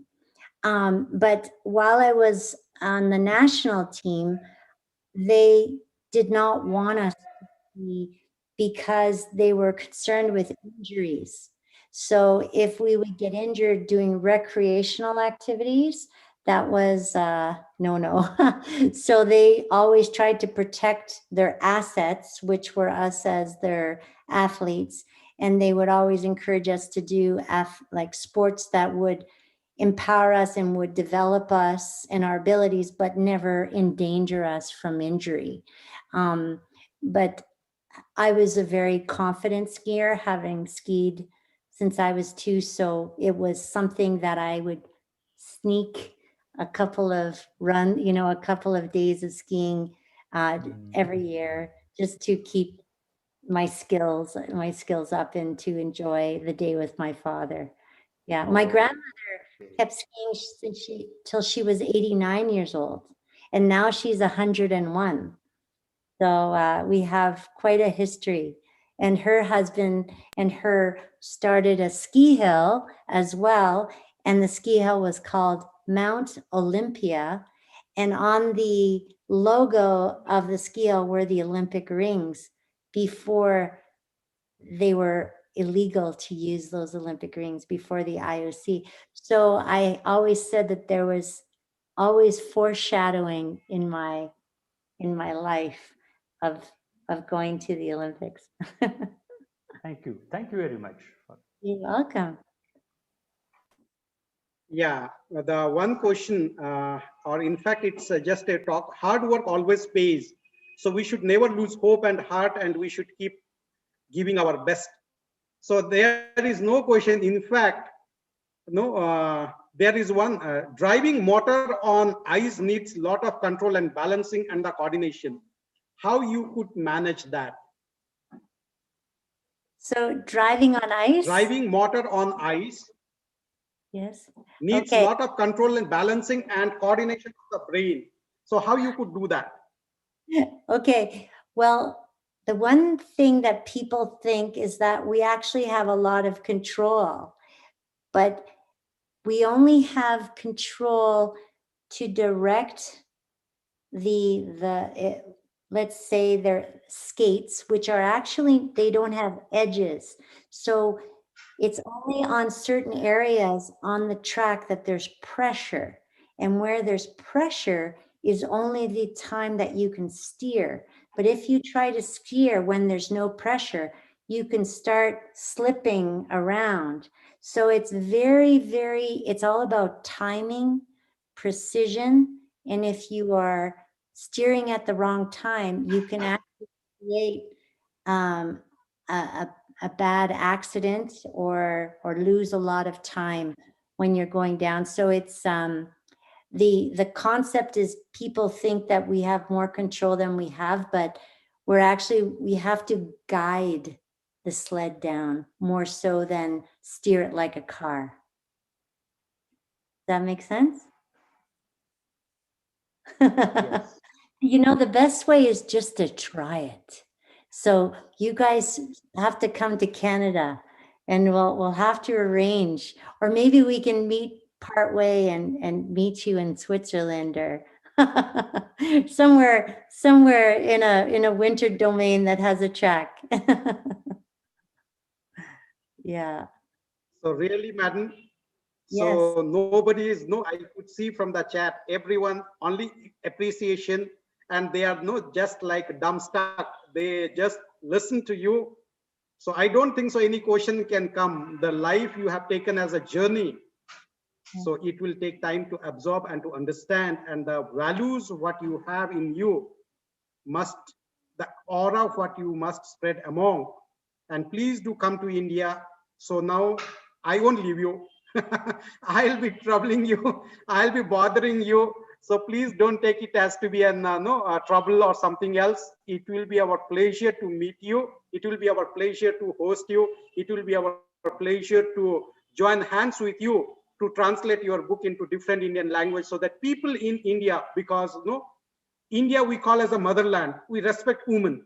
So the woman should be empowered, and the word itself, see, the word automatically is coming from my mouth. The word itself, I could see empowered. So the moment we should learn in a right sense how to empower.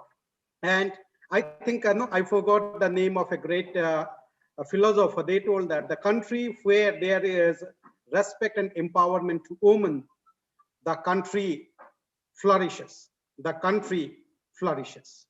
So therefore, I wholeheartedly thank you, and all my soul, respect the soul in you, and shortly we'll meet and we'll go ahead with the journey of the life. You have truly taken through your journey of your life. Thank you so much.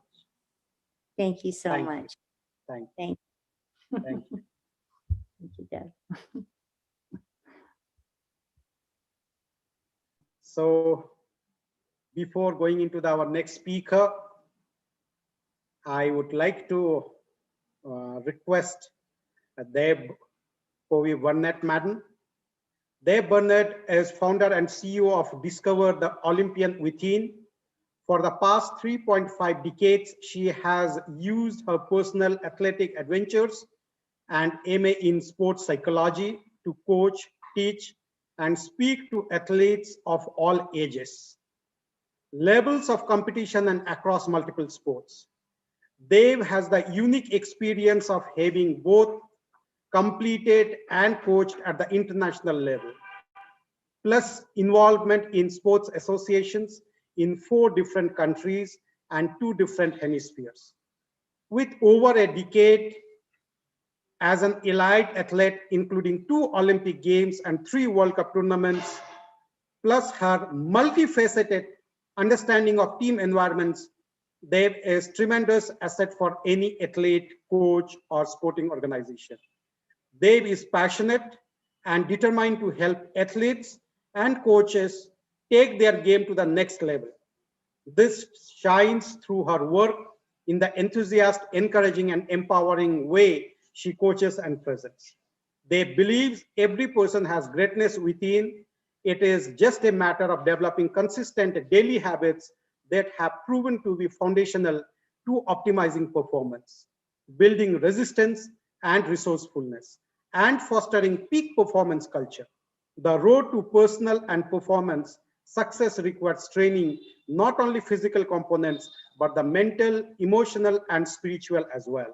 Skills developed in her playing days have translated into her life as a wife, mother, friend, and coach. As a sought-after speaker, Dave engages her audience with practical, implementable, and time-tested information that sparks their inner Olympians to life as she walks them through discovering the Olympian within. Personal philosophy: you are of infinite worth, far stronger inside and out than you know, and have a purpose beyond yourself that the world needs to be developed. So what a philosophy you have, madam. So we are blessed, we'll be pleased, and we'll be heartened, deeply humbled and heartened to listen to you, madam. So what a day, Olympians Day, really wonderful. Thank you so much, Professor Das. I'm so pleased to be here. And well, I know Christine is getting late at her place, so I just want to shout out to my dear friend and the beautiful story that you relayed. She knew me when I was a young coach. So hopefully I've grown a lot since then, but my heart has been the same since then. So that was back in the 90s. So my playing career as an Olympian has happened before the other Olympians on here. But so one, hats off to the other Olympians that are here. I don't know about anybody else, but I took lots of notes because they've got so much wealth and so much to offer us all. And that one of the things they both alluded to is that we never stop learning. And that's a key thing, is that we always need to keep that childlike curiosity about life and wanting to learn and to get better. That's really what leads for a fulfilling life. In terms of again, thanking Professor Das and the SET for inviting me to do this. And as I read through the whole program of what you were doing over this past week, it hit my heart in a big way, in that I admire that, one, this legacy that you guys have, and it's really a movement. You guys have created a movement to push people to be better, not only in their own little world, but to the whole world, to make this an international thing. And you've been successful at doing it. And to know that it started with 2 women and 20 students, and it has now grown to over 34 campuses. So I mean, that's thousands of teachers and coaches now, to 25,000 students. And that's in 1 year. And so even if you look at the layover of from year to year, how many students roll over, the numbers of people that have been impacted by this group is so inspiring. And so I am honored to be here and to be able to share some of my Olympic journey and some of my philosophies and thoughts that I have in terms of this. And so again, I admire this movement that you've started. It has gone from strength to strength to strength. And now you've seen that, you know, with coronavirus, COVID-19, how it's changed the world in terms of we can't physically travel to places, but through this Zoom, how we can still connect and keep impacting and move forward. And so I love that you've made this an international opportunity, and giving it to the world. I also like that in it, it's got students. So I don't know how many young people there. I've seen a couple of the things where there's some kids sitting in with mom or dad watching this. And so that's so great, because that's the next generation. And what Christina alluded to in terms of when she first met me as a coach, it was my first sort of big gig after being an Olympian. I came home and was actually, while I was at the Olympics, I was sending home some practice plans and some things for my team's preseason. It was my first go at it. And that was 1992 when I went to Barcelona. And so I was sending some of those home to prepare for the stuff that would happen. But when I got there, they'd at least started some things. And so, yeah, it was a special time. Some of the things that I really appreciate again about SAT when they talk about the pre-writing that came out to me about this is that you're focusing on current groups to inspire to change their world for the better. And so it starts with the world near us so that we can then reach out to the whole world. The heart of the SAT is to take care of training their own in such a ways that we reach out to the whole world. And I'm gonna read just for a second because they said it better than I can. With the world in the midst of the coronavirus pandemic and people feeling more isolated now more than ever, with borders closed and stay-at-home mandates in place, sport, its athletes, personalities, executives, coaches, leagues, teams, and fans can again prove that the cohesive power of more is greater than any single individual.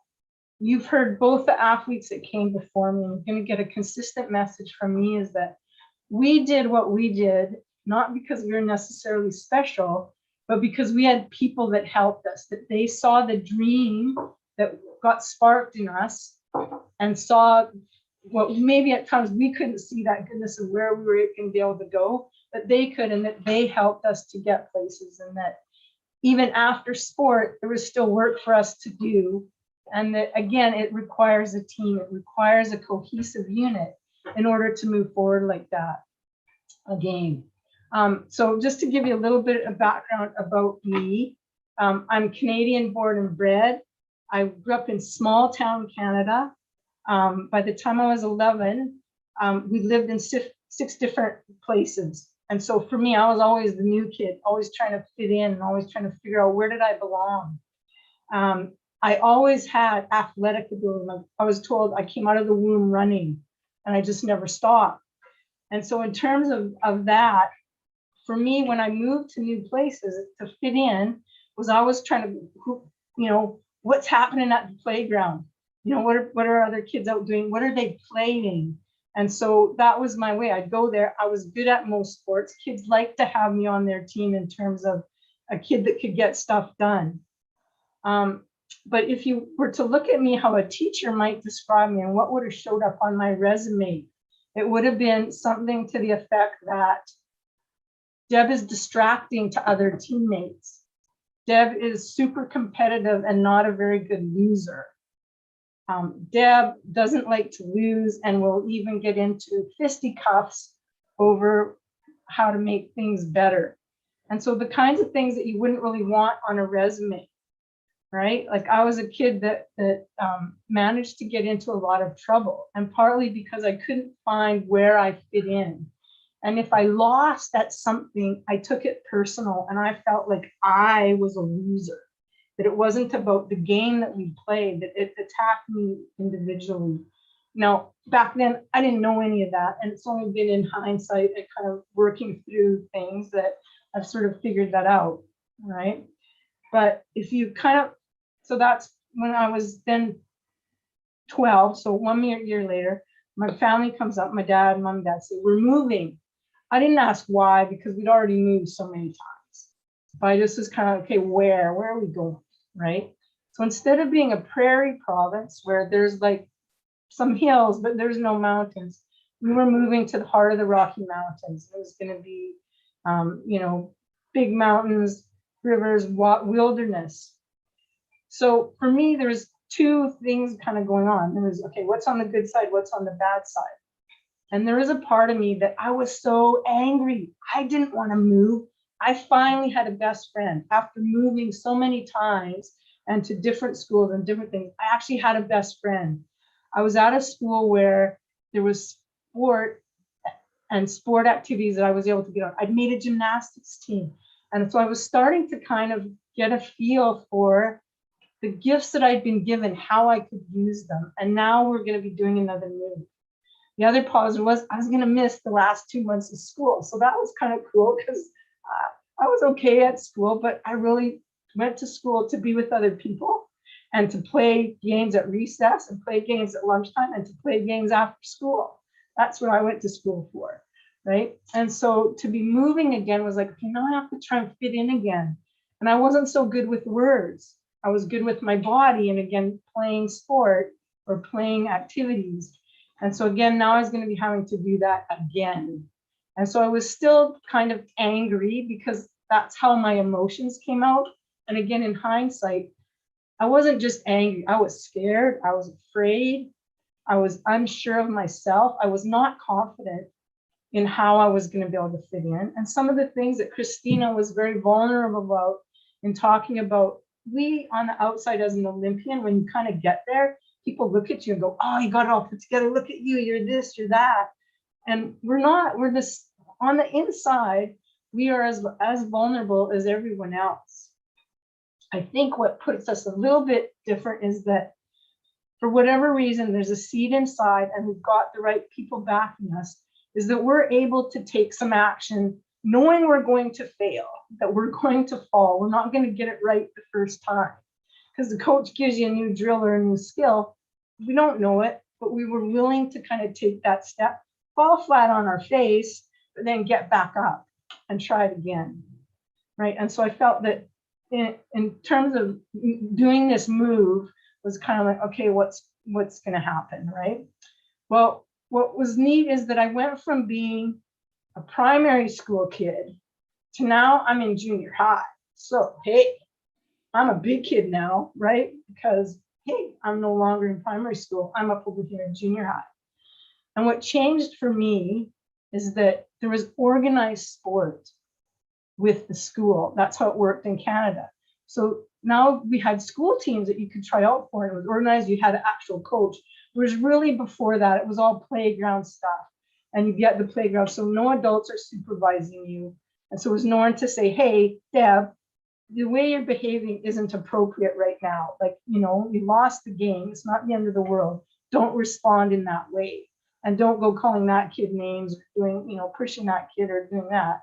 You know, like, you know, there was no one harnessing that part of me. But then we got to junior high, I could try out for these teams.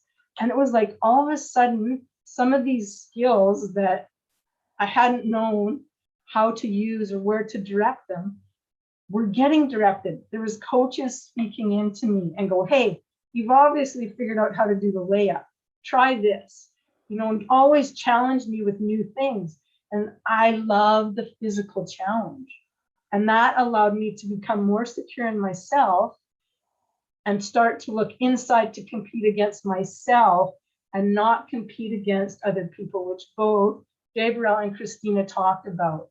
That it became for me not about the exterior, it became about the interior and trying to figure out, oh, how can I be better at that? And I started to listen really well to my coaches and to teachers when they would say things and give me input. I just soaked it up. Whereas before it would kind of be, whatever. Now I had focus and I had more purpose as to what to do. But here's the thing. So in that time frame, so this is around 1972 to 1975, my idea of what sport could be was teeny tiny, because it was these small towns. There wasn't sort of big things. The big deal was we would compete against a town that lived half hour away. The adult teams would come to town and they would play. And the community would come out and get around that team and we would cheer. And whether we lost or we won, the whole talk of the town for that next week was about that game and what went on and what could have been done different, what, this and that, who did good and who didn't do good. And, how are we going to, what's going to happen next week? It gave people purpose. It gave people stuff to talk about. So then as I enter my junior high years, and it becomes where I can be a part of a team. And it's the same thing, we're challenging yourself and we get opportunity to compete. And for me, traveling 30 minutes and an hour at that time was a long ways to go, right? Because we used to ride our bike to the general store. Now we're traveling to these other places. And so that felt like traveling to me. And it was the same as for Christina, it was the same for me. Montreal, 1976, Canada hosted the Summer Olympic Games. And it was televised, only one channel on the TV at that time. And so I'm a kid that you couldn't sit still, okay? Like I was not one, but this came on, all of a sudden dad's like, get in here, sit down, you're gonna watch this, you're gonna enjoy it. I'm like, yeah, okay, whatever. You couldn't have moved me from that couch for anything. I watched every minute that it was on. I watched every event. I suddenly realized that sport, there was like all these sports I didn't even know of before.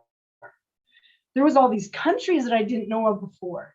And you heard athletes talk about the kinds of things they did at training, like, inner tubes from tire cars, they put sand in it and they taped up the end, they put it on their back and they did squat jumps up onto boxes. And, like all these things where they take like pegs and build these boards with pegs in it to work their arm. Like they just built stuff out of things they had in their yard or they could find out at the local garbage dump. And I was sort of looking at these things that they did and I saw what could be achieved and how they were achieving it. And I heard of people, I didn't know any of them personally, but you heard of people that came from small towns. Like some of them came from towns of 300 people or 2,000 people, or, and I mean, they came from everywhere.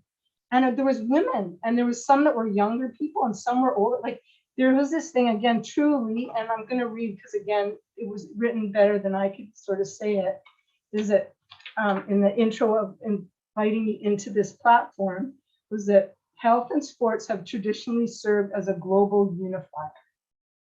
Race, religion, politics, social economic status, and gender all get thrown out the window when supporters band together to celebrate or commiserate the result of the competition. And sport, the other one, this is from Nelson Mandela, and again was in this intro of me to SAT. As Nelson Mandela once said, sport has the power to change the world. It has the power to inspire. It has the power to unite people in a way that little else does.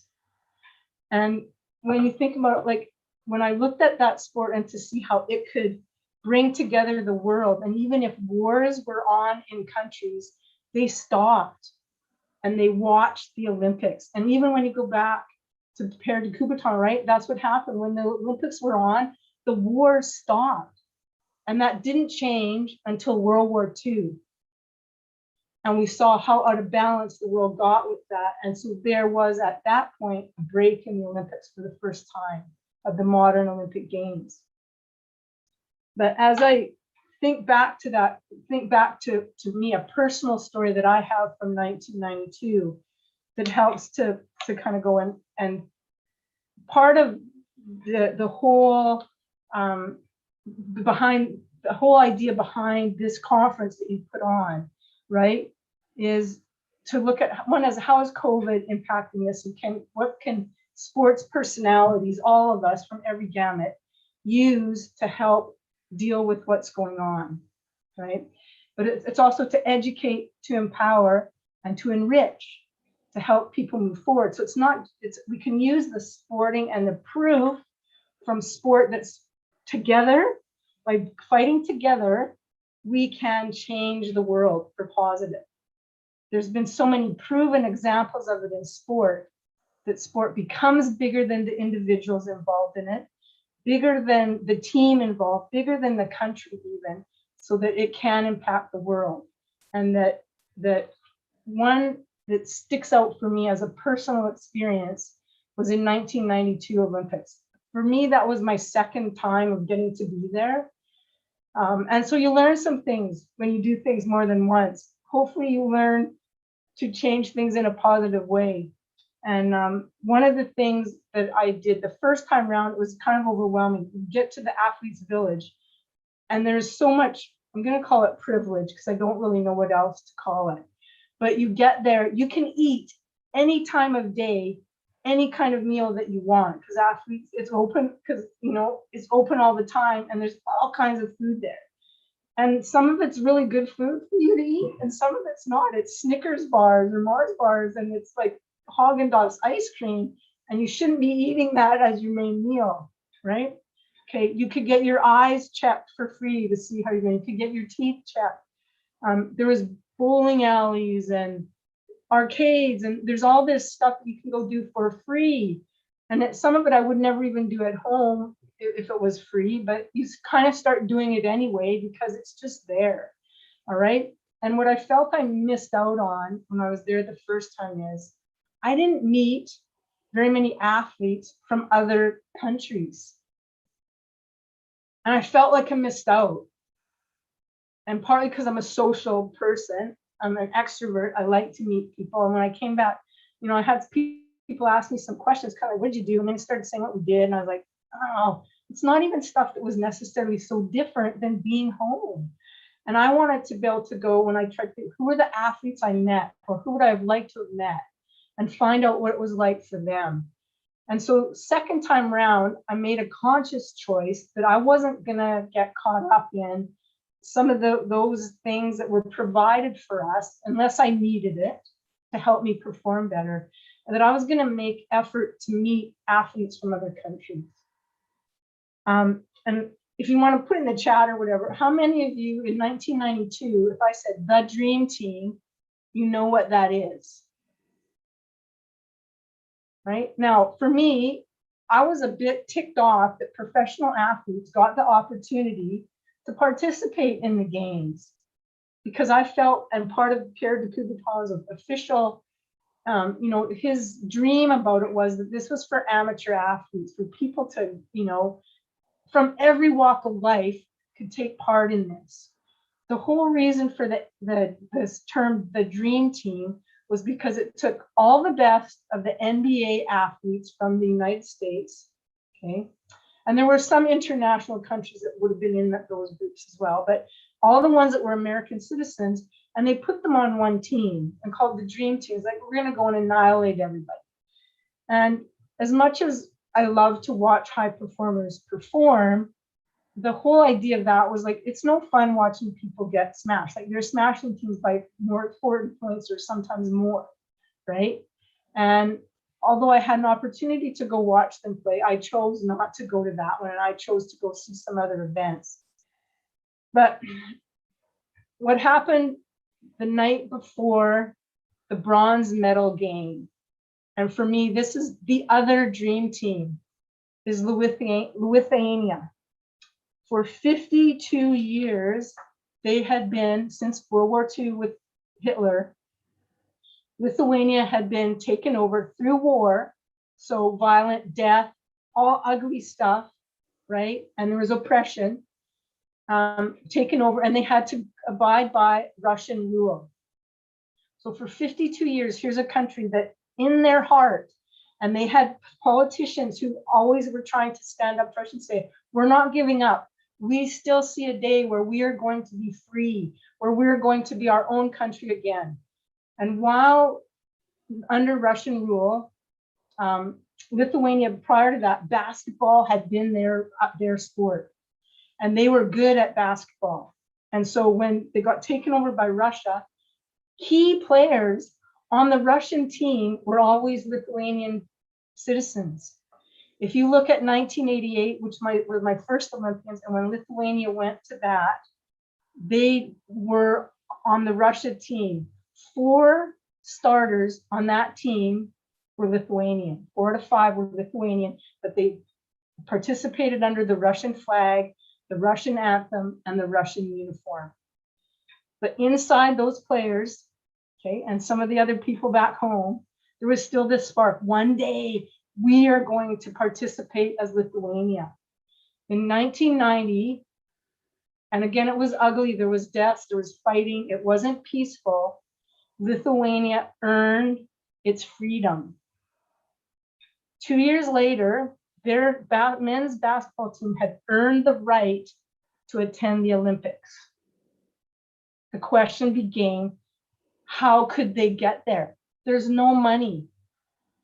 There's a country that loves them and wants to support them and were giving what they could, but really it was the meals out of their own mouths and it was the clothes off their own backs be trying to get them there. Lucky for media, the story got out, and so people from all over the world started to donate to that team so that they could get to the Olympics. This is separate from that team doing anything about it, okay? This is just the hearts of human people seeing the plight and going, we've got to help this cause. It was sport in that instance, but there's been lots of other cases in terms of HIV, fighting HIV, or other diseases that go where, cleaning up water, where the world, when we work together, can come together and change the world and make things happen.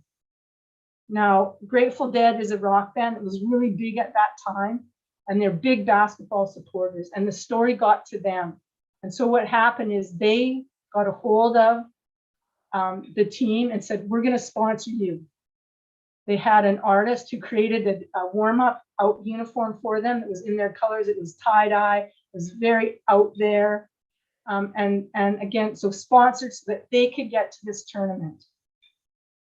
They played the Dream Team the game before and got beat, like every other team got beat, okay? But it was one of the tougher games that the Dream Team had to play, but it was still a bit of a point variance.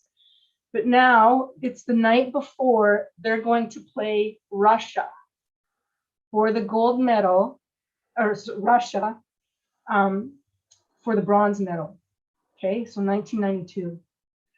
Here's players that they had to play with as teammates 4 years prior. Now they're going to be playing as opponents. And you could say more strongly enemies, because they literally were enemies at war just 2 years previous, right? And with guns and killing and all of that going on. I had gone to the laundry room and there was athletes coming and going out of the laundry room. So I said, there's a TV in there that you could watch. And everyone else had left, and I thought, oh, I should go. But then I was watching and thought, no, I'm just going to stay for a bit. 2 of the Lithuanian players walked in, and I think they were hoping that they had the place to themselves.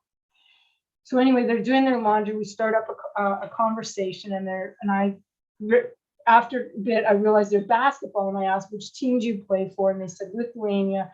And of course, I'd been following the story a little bit, and I was like, oh, my heart inside is going, this is what I came to this for. I want to meet these kinds of people.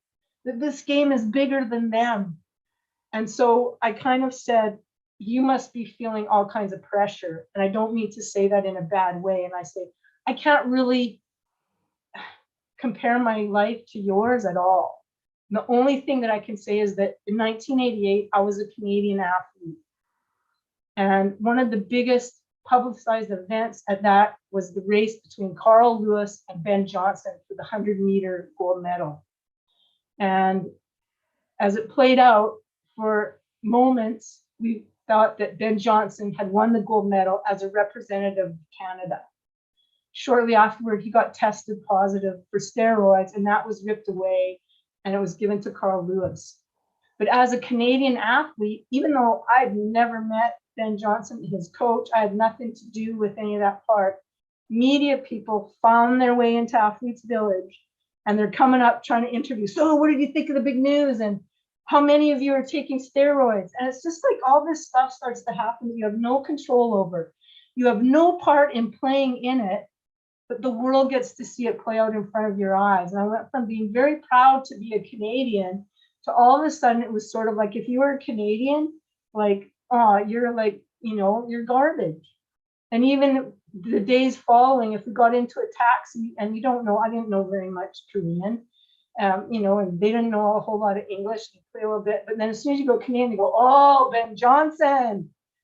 That's all that they related to Canadian, was that you're a Ben Johnson, right? And so I shared that, and I think what happened with that vulnerability is that they then were able to kind of open up and let go. And I mean, tears flowed. And for them, because what they were playing a basketball game, bottom line, they're going to play a basketball game. It's no big deal. It's just that for them at that point, and for any Olympian, it's just another game, but it's the most important game of your life at that point. And you have to know from the inside, whether you win or lose, that you are worthy of the gold medal. Because you could win it and you could lose it. It's not, there's things you can't control that play a part in that. And that only one is going to walk away, but you have to be able to walk away from that, knowing you've done everything that you can, and that as a person, you're a gold medalist anyway. And every single person here, every single person on this earth is a gold medalist already. You already are instilled with a value that we can't put a value on it. You're just indispensable. You're needed. You're needed to do what you feel you've been put on this earth to do. You're going to have teammates that help you, but the world needs you to be you and do your story and share it with the people in your world. And that is going to ripple effect out. So back to my Lithuanian friends. They got to say that they're no longer, this dream wasn't about just getting to the Olympics. Some of them had been in '88, some of them were new to it. But to this, it was about a country that they left back home, that gave everything for them to be there and to participate in that as Lithuania, to wear the Lithuanian jersey, to have their national anthem played. The people thought it was more important than anything else at that time that was going on in their world. And when you looked at pictures that were sent, there were no cars out in the streets. And it's when you look at pictures right now of what coronavirus has done to the world, cities, biggest cities in the world have shut down. And when they show the camera view, there's no activity outside. The focus is on something else. And for Lithuania at that time, the focus was on that team and that team only. And so that team was fighting for dreams of freedom, for dreams of independence from an oppressive power that had been over them before. They were fighting for liberation from social and political domination. They were fighting for a chance to chart their own destiny and to make their own choices in the future and to make better futures for their families. And so I got thinking about, you know, I still had a couple of games to play. It's sort of like, oof, you know, I'm playing a little bit more for me and my team and my country, but I knew I was also playing for my family and things like that. But to look at what sport can do at that time, the world was looking on Lithuania and that Russian game. Now, I'll let the cat out of the bag right now. They won the game, okay? And so they got to play the national anthem. They wore their warm-up jerseys out onto the podium. And it just was a celebration for the whole world because the whole world had helped, in one sense, that team to get there. What had to happen before that was the fight that that country had to go through for that 52 years, and to stay with it, and the perseverance that Christina and Gabriel talked about, to keep going and keep that little flame alive for your dream and for their dream, for it to happen. And once, by them keeping that going, when the opportunities came for other people to jump in and to help with that, the help was there and the help was ready to come, right? And it will come. The kind of the learning points that I wanted to give at this point, I gotta find another sheet here. We've talked, there's some questions before for the other Olympians on there, like, you know, where did your desire come from? Where did you first get that sort of thing? And what I want to go back to is that, as all human beings, why is it that sport is one of the few areas that defies race and gender and politics and economics? Why is it that that happens? And I think if we look at the deep needs that as humans we all have, number one is security, and it answers a question of who can I trust? For me as a youngster, I knew I could trust my family, my grandparents, extended family, but each time we moved, I wasn't sure which teacher I was going to be able to trust, which people, you know, which other new kids that I met, who was I going to be able to trust? You show up with this hard exterior and I'm tough and, you know, like I'm going to play and I'm going to beat you, right? Because you didn't want to come across as weak. And which in fact, actually I was on the inside, I was weak. But if you're going to trust someone with your heart, you know, you don't do that to everybody. There's only certain people that you can do that. And if that need, if there's not specific, strong people behind you that you can trust, or for me, a big one is my God, that I get my security and that I know I can trust him always. If we don't have that, it's hard to move to other levels. The second one being identity. Who am I?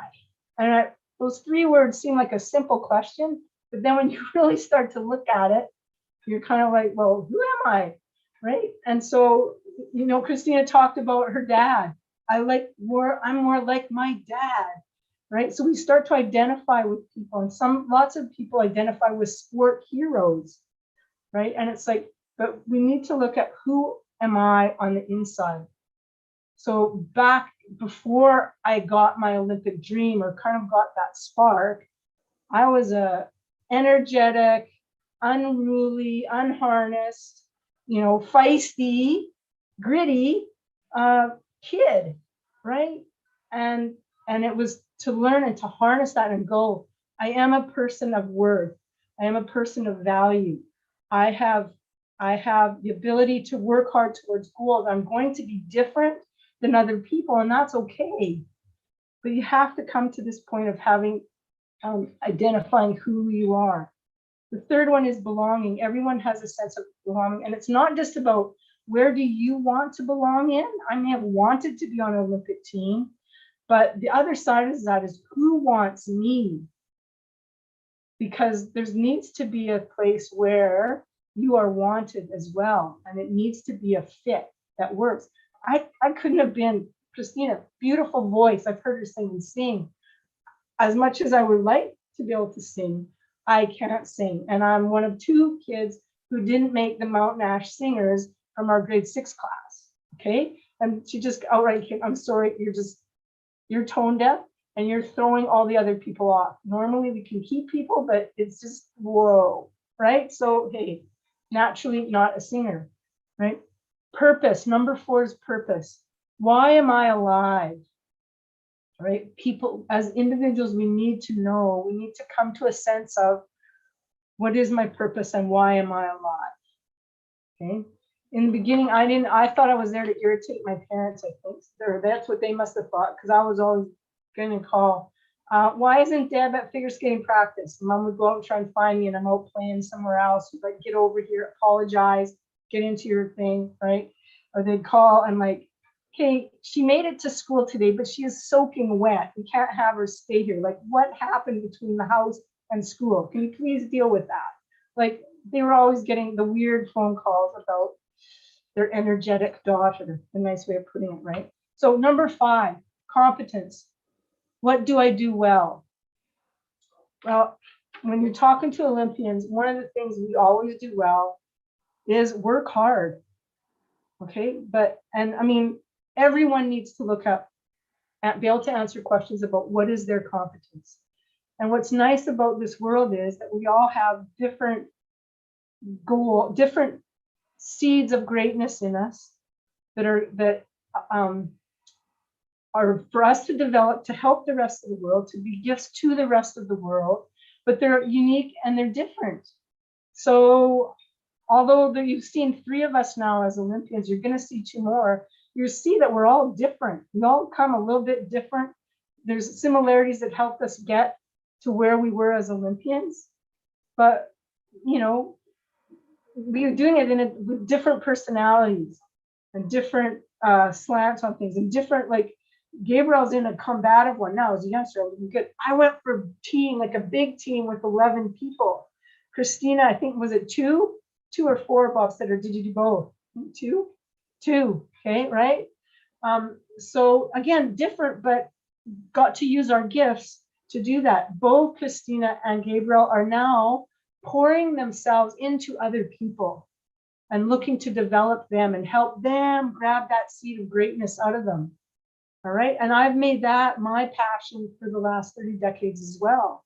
Trying to go back. When they said one of the hardest things is retirement, because you've been so focused on this one thing for such a long time, and all of a sudden that goes away and you have to rediscover who you are.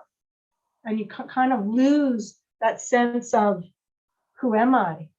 Where do I belong? Who can I trust? What's my purpose? What could I possibly do? What am I competent at? And I'm out in the real world where everybody else is like, what's that all about? When you take a deep breath and you kind of exhale and kind of go, oh, those things that were inside me that I developed, both the physical skills, the mental skills, the emotional skills, the spiritual skills, they're still there. And I can now transform them and take them out to the rest of the world. And just like coronavirus has made us reevaluate where we're at with this, it doesn't matter. That was something that's the same as sport. It's transcended race, sex, politics, economics. It is not worried about anybody. It doesn't care who you are. If you're in there, it's going to get you, right? And I know there's people on here that have had to deal with death surrounding coronavirus. Some have maybe been a little bit far removed. Some have been in lockdown for a long, long time. Some have not had less restrictions, but it has still rocked the world, and it's rocked each of us.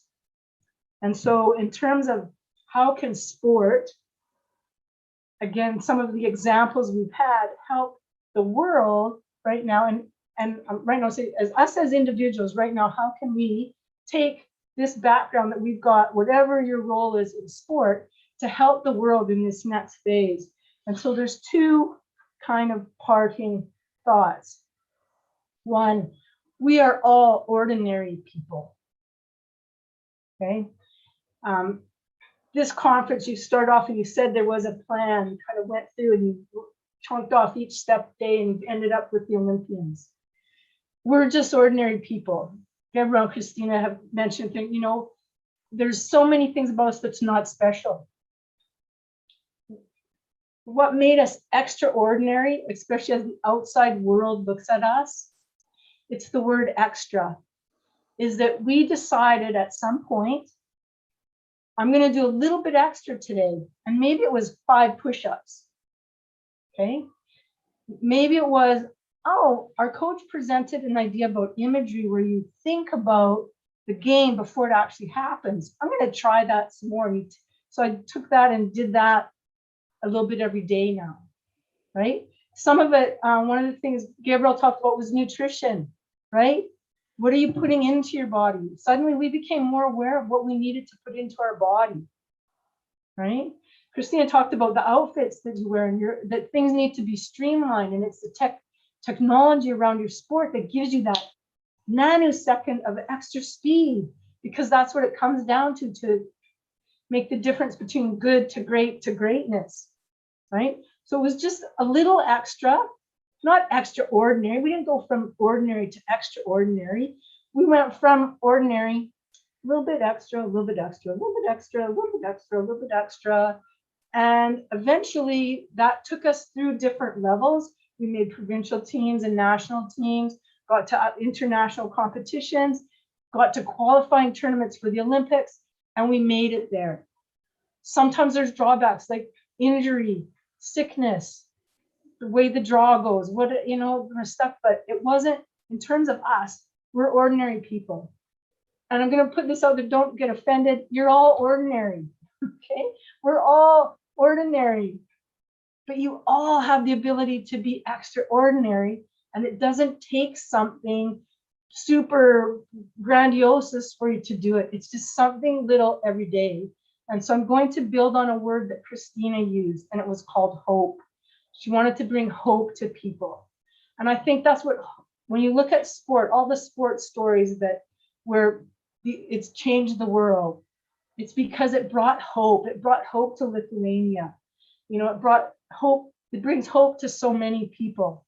And so from me to you, I want you to describe hope in this way. H is for help. O is for one.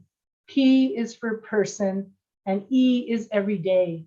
So it's just help one person every day. And it doesn't mean big things. Nowadays with the cell phone, you can get on there and text one person and go, I thought of you today, and it brought a smile to my face.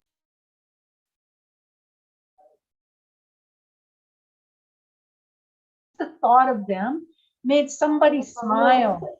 It's just simple. It doesn't have to be a big thing, right? So as an Olympian, my one hats off to my other Olympians on here. I so have enjoyed listening to your story. Again, Professor Das, thank you so much for this opportunity to be involved in this conference.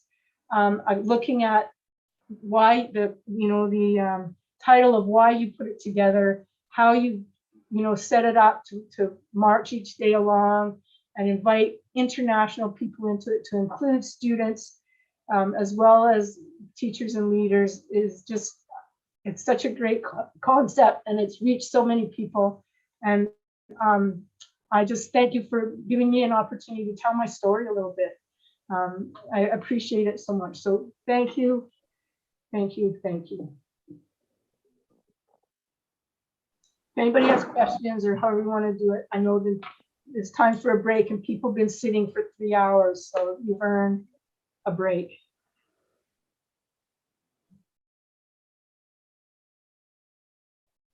That was beautiful, Deb. Thanks, Christina. And it's so good to see you in person, my friend. I'm sending you a big virtual hug. Yes, yes, yes. Thank you so much for coming. My goodness, that was absolutely so powerful, Deb. Thank you so much. Good, good. I hope it resonated with some people. And I didn't address much with the gender. I'm with you there on that. I think you know that as you saw me coaching, and that was a huge part of it. I was one of the few, well, at the time, first go around, I was the only female coach for a while, and then we got a couple more, but all the university sports, even the women's teams, had male coaches.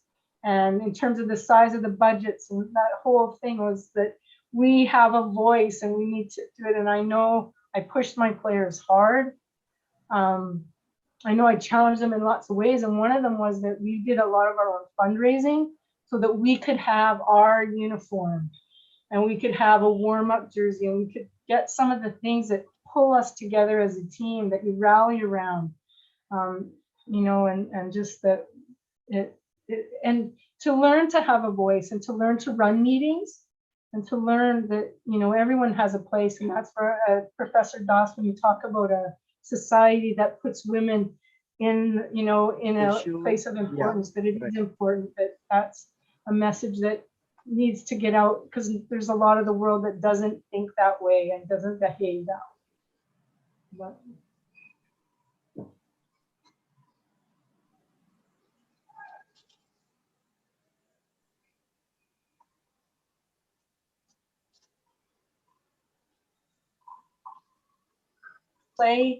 play on a provincial team, you make a national team, and you rep in provincials, you're playing against players that are your teammates when you go away nationally. And for me, it actually started in high school. And I think as a high school player, there weren't other girl athletes in particular that could push me, that really made me have to work hard. And the competition really came from players on other teams. And so somehow grade 10, there was this one girl, Candace Melphus, I can remember her name, and there'd actually been a death at their school. And I came up before the game and we were setting up the net, and I was standing beside her. I said, I'm so sorry that you guys have had to go through that. It must be really hard like that. And she just kind of started, and we talked about that a little bit. And then when our game was over, the boys' game plays. And so we sat together and we just struck up this friendship. And we just talked about everyday life. It wasn't even sport in the beginning. But then we stayed in touch. And then when it came to playing like on a basketball court or on the volleyball, whatever it was almost like we wanted to be paired up. We had a mutual respect for our opponent. And we knew that by competing against them, they were going to make us better. That by doing that, we could make ourselves better. And as I progressed through the different levels, when I first went away to national team, there was no one else from my area that was in the team. And when I came back to train, I'd spend a few months on my own. I had to figure out, how do I get better? And so it was about, I invited people off my team. I said, like, can someone come? I need someone to help me. I had a run that was going to be really hard. And they go, I can't run with you. I go, I know you can't keep up to me, but if you run the other way and you see me flagging, encourage me, right? And so I learned then that anyone can help me be better. So partly when you now get foes who were once teammates and they're now your foe, is if you're not of a thinking that they can help you, you need to change that, because it's outright wrong. They can teach you something, okay? And you've got to now look for what is the lesson that they can teach me. Some of them are going to be able to push you physically harder than you've ever been pushed. Some of them, it's going to be a mental thing that they will be able to help you push at harder, or emotional. It might be that you don't get along with them very well. You don't see eye to eye. You don't feel like you can respect them, right? And it's going to be something emotional that you can learn to get over, so that you can embrace the way that you can now compete against them, right? When Lithuania played Russia, it wasn't that they could now all of a sudden go out there and punch somebody in the head because they had all this pent up anger about how they treated them the 52 years previous. They had to be emotionally in control. And some of those players, even though when Lithuania played under a Russian flag, they were still their teammates and they wanted to win the gold medal. So this goes back, going back to 1980, 84. Russia consisted primarily of Lithuanian players. At the 1980 Olympics, they needed to win. They'd asked Gorbachev, what can we do to get our freedom? Like, what can we do so you will let us travel? Because they wanted to travel and try to be involved in NBA games. He said, oh, you'd have to win a gold medal at the Olympics, because that was something that he believed was so far out of reach that it would never happen. 1984 comes along, and there's a 1980, because there was a boycott. Something happened. Anyway, I think it is 84. For whatever reason, Russia ends up in the gold medal game and they win. This is before they started sending the NBA players. Russia wins, and this is largely Lithuania, right? Now, Gorbachev didn't fill his promise, but that team of players, they would have bonded, they would have been teammates, or they wouldn't have got the job done. For them, a few years later, to turn around and now Lithuania is playing against Russia, is if you as the athlete can look at, I know I can learn something from them, and this is going to make me better. That's the best way you can approach it. As always, as humans, we have choice. If you choose to not use it in a positive way, it'll be a negative experience, and it'll take away from your ability to play to the best of your potential. So I hope that kind of addressed that one. Ma'am, there is a question. No, usually I keep on asking. Always make a foe and an enemy, a foe as a friend, but never make a friend as a foe. Yes, yes, If you make friend a foe, that means everyone knows your weak points and everything. So that's how you will be devastated. yes, yes. So here And is that help can come from anywhere. yes. People that are not as far along the path as you. I've learned some of my biggest lessons from well, my sons when they were babies. Okay. But I've got into coaching, sort of junior development stuff. I've learned so much from them. They think I'm coming to them with a lot, and I do come with some stuff, but I learned so much from them. So there is a question from Pati Veranaman. How to cope with friends who become foe in a game?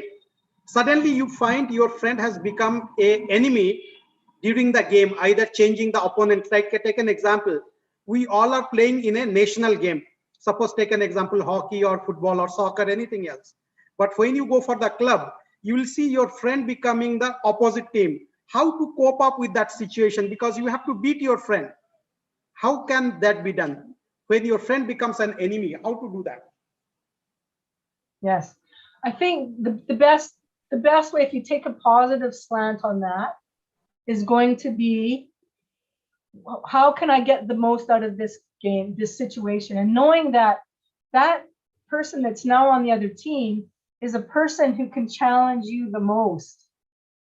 That they're actually, because again, if you're saying this is a club level and you played with them at a national level, so the level's a little bit lower than your national level, that as you're playing them, the person on that other team that's going to challenge you the most and force you to be the best player you can be, because they're going to know some of your weaknesses, right? And they're going to probably try to exploit it. And so you should have done your homework to try to make that better, so that now when you're playing that, that's more of a strength. And if you can take that kind of look at it and go, by playing this person, it's going to make me better.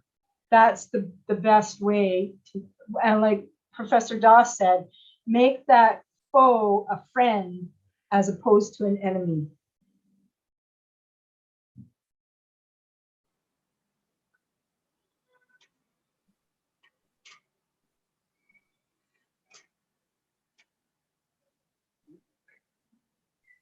Ma'am, here I could see one question. Each sports person has their own experience and struggle in the field of sports. For example, our legendary Milkha Singh, what he has learned from the moment he was about to win the medal, he turned back for a fraction of a second and he lost. And after that, he has never come up. So what you feel that you can learn from the mistakes and how to overcome? The other way, we have seen Usain Bolt at the age of maybe 17, when he competed in the first game, he was way behind, but the next game, he has created history. So how to learn your mistake and overcome your mistakes? That's a great question. And one of the first examples is the word that you said a few times was mistake. And I think around the world, there's this stigma about if you make a mistake, that's a weakness. And yet, if you look at life, like all of us as humans, if we looked at when we started to crawl, or when we started to go from crawling to walking, and we kept falling, if we didn't keep doing it, if we didn't learn lessons from doing that, we would have never walked. Oh, this is too hard. I made a mistake. That's no good. I can't keep doing that because I'm making a mistake. I think one thing that athletes do pretty well is that they don't look at stuff, and we may call it a mistake momentarily, but we look at it as a learning opportunity. And I know it took me a little bit, like when I first got to sort of provincial level, when I first came out to a trial, I wanted to show that I already had the ability to do it. So you want it to come kind of polished. But in situations in sport, you just can't, you're going to make, at some point, the other team is going to do something, you're going to make a mistake, you're going to come out on the losing end. And once I kind of made the shift, and it was again through the help of a coach and someone going, look at it, you don't have to know it right away. Like, I give you this skill, I don't expect you to have it by tomorrow, but I expect you to continue to practice it and hone it. And was it 10,000 hours is what Gabriel said you have to do before you become a master at it, right? So it was like, if you do it the first hour and you haven't mastered it, like, that's the way it's supposed to be. It's just the nature of how we develop as humans. And so if you can take the attitude that I'm going to take this experience where it was a mistake made, I didn't perform where I wanted, I ended up losing, whatever, right? But what can I learn from it that will make me better? And if people, what happens is they ruminate on the mistake and they start to put that mistake and attach it to their own personal worth and their own value. And they start to think they're a bad person, that they're a mistake. And that's not the truth. You have to separate that from who you are at your core. And so it's about taking that mistake. What can I learn from it? And what am I going to do being the key word, put into action the next time, right? Because we don't move forward, we don't grow as people without movement. And again, that was another one of the things that Gabriel had. He had that movement, something else, and nutrition. So I got it in my notes, but right, is that as humans, we're made to move. And so when we get an idea, we need to take that idea, and at some point, we have to transform it in a practical way into action. And I think athletes in sport are willing to do that more readily than they are in other environments. And that's why sport becomes this thing that can reach the world. Because even at low levels of sport, when you go to a sporting practice, you know that you're going to make a mistake. And so you're kind of willing to put yourself out there a little bit more in a sporting environment than you are an educational one in a spelling bee, for example, or, some of the other ones, right? So I think see a mistake as a learning experience, but then go that step further and identify what it is you've learned and pick at least one thing, and then write the practice plan. And it could be a physical one, mental one, emotional one, for how you're going to do that different next time so it doesn't happen again. And again, that's where I think athletes are good at doing that. And well, I should say coaches help athletes to be good at doing that, right? Because none of us got where we got on our own. It took multiple coaches, multiple teammates, multiple events, multiple, support behind. I mean, our families were probably a constant and they're always there. But I remember one comment, someone said, how does your grandma think you're going to do at the Olympics? And the comment was, well, she thinks I'm going to win a gold medal simply because I'm her granddaughter, and she doesn't really know sport anymore. She just figures that's going to happen because I said that's what my goal is, right? And so some family are a bit naive to everything that goes on, but they still treat us like we are gold medalists from the beginning, before we even get there, while we're on that journey to get there. And if we come home and we didn't do it, they still treat us like we're gold medal people. And so you need those people in your corner as well. Ma'am, the next question is from Wani Ayub. What is the role of aggression in games and sports? Role of aggression. So sometimes we tell aggression is the best defense. Aggression in games and sports, will it affect negatively or positively? Okay, I'm going to say it could do both. And it depends again on how that aggression is being used. If that aggression is out of control and I'm not controlling it, I'm going to say that that's a bad use of your aggression. Okay. If it's in control and you're tempering why you're playing that way, and some sports call for physical contact, like, oh my God, Gabriel, he's in one where they're flinging each other around and twisting arms and and all that kind of thing, right? So some sports call for that. If that aggression goes too far, okay, and it becomes an all-out sort of fight as opposed to a judo competition, and you're not listening to the rules, then that's a negative. If you're doing it within the rules and within, you're in control of that. When I think of me as a young athlete, because I was hot-tempered and something would happen, and when I would get aggressive that way, that was not good. That wasn't doing me good. That wasn't going to get me to the Olympics. And so I had to learn to temper that. And by getting focused and seeing the different skills and tools that I could use to help do that was what helped me to then get to that point where now I can look at athletes and I can tell the difference pretty easily between someone who's playing aggressively in control and is not going to physically hurt anyone else, versus someone who's playing aggressively and is out of control of their emotions, and they're playing mad, and they're saying, I play better when I'm mad. And it's like, you picked the wrong word to define your feeling. When you can identify your peak performance state, it's not going to be mad or angry. When you really get in and talk to elite performers, that's not the true emotion that's there. When you look at sort of what's there, there's going to be this burning desire to be the best that I can be. And there's a certain relentlessness and a certain resourcefulness and creativity that I'm going to do it. And there's this focus and there's an intensity, but it's not an angry. And I remember a player coming up to me one day, we were talking about something, she goes, why are you so angry right now? And I'm going, I'm not angry, because the emotions in me weren't angry. No, it was sort of because I was intense and I was in their face. And I was like, you can do this. We've got this. Look at this. We've done this, this, and this, and this. And I don't want you to give up now. You're giving up. Don't give up. Do this. And they felt I was coming across as angry. Now I had to then go back and look at my coaching and go, okay, I don't want them to, I can't have this intensity come across as anger.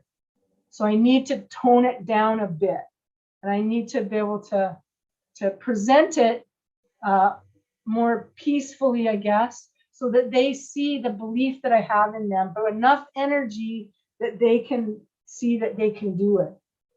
Right? So aggression, again, it's like money. Money on its own is not a good thing or a bad thing. It depends who has it and what they're using it for.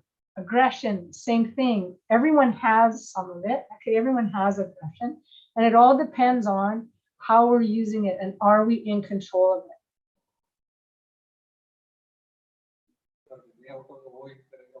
Madam, the last question for the day: how to motivate children who are scared to participate in sports that they will lose it? The feeling of the losing. Many of them don't want to participate because they feel they will lose. I had an athlete who was, the only reason they're doing sport is that their parents said they had to. And so they got drugged to the field, put out on the field, and I put them out to play, and they never touched the ball. And then there was this one play where they actually kind of moved forward to make a play towards the ball. And right afterward, I subbed them off and I came over and I went, look at that.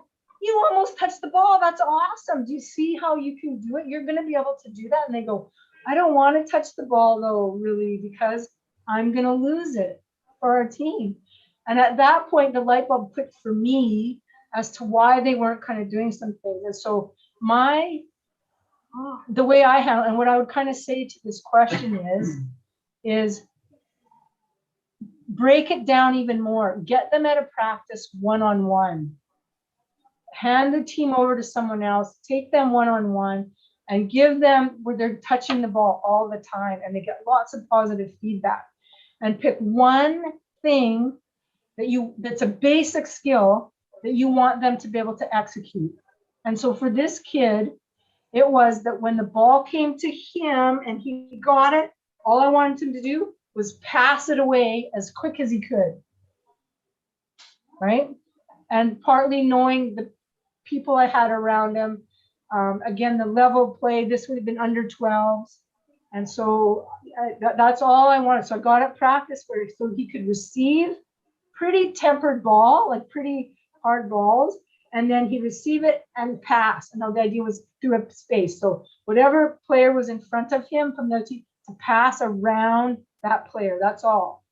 And by breaking that down and giving them something, some success at it first, because when we go back to the 5 competent or the 5 needs that we need to meet of people, number 5 was competence. What am I competent at?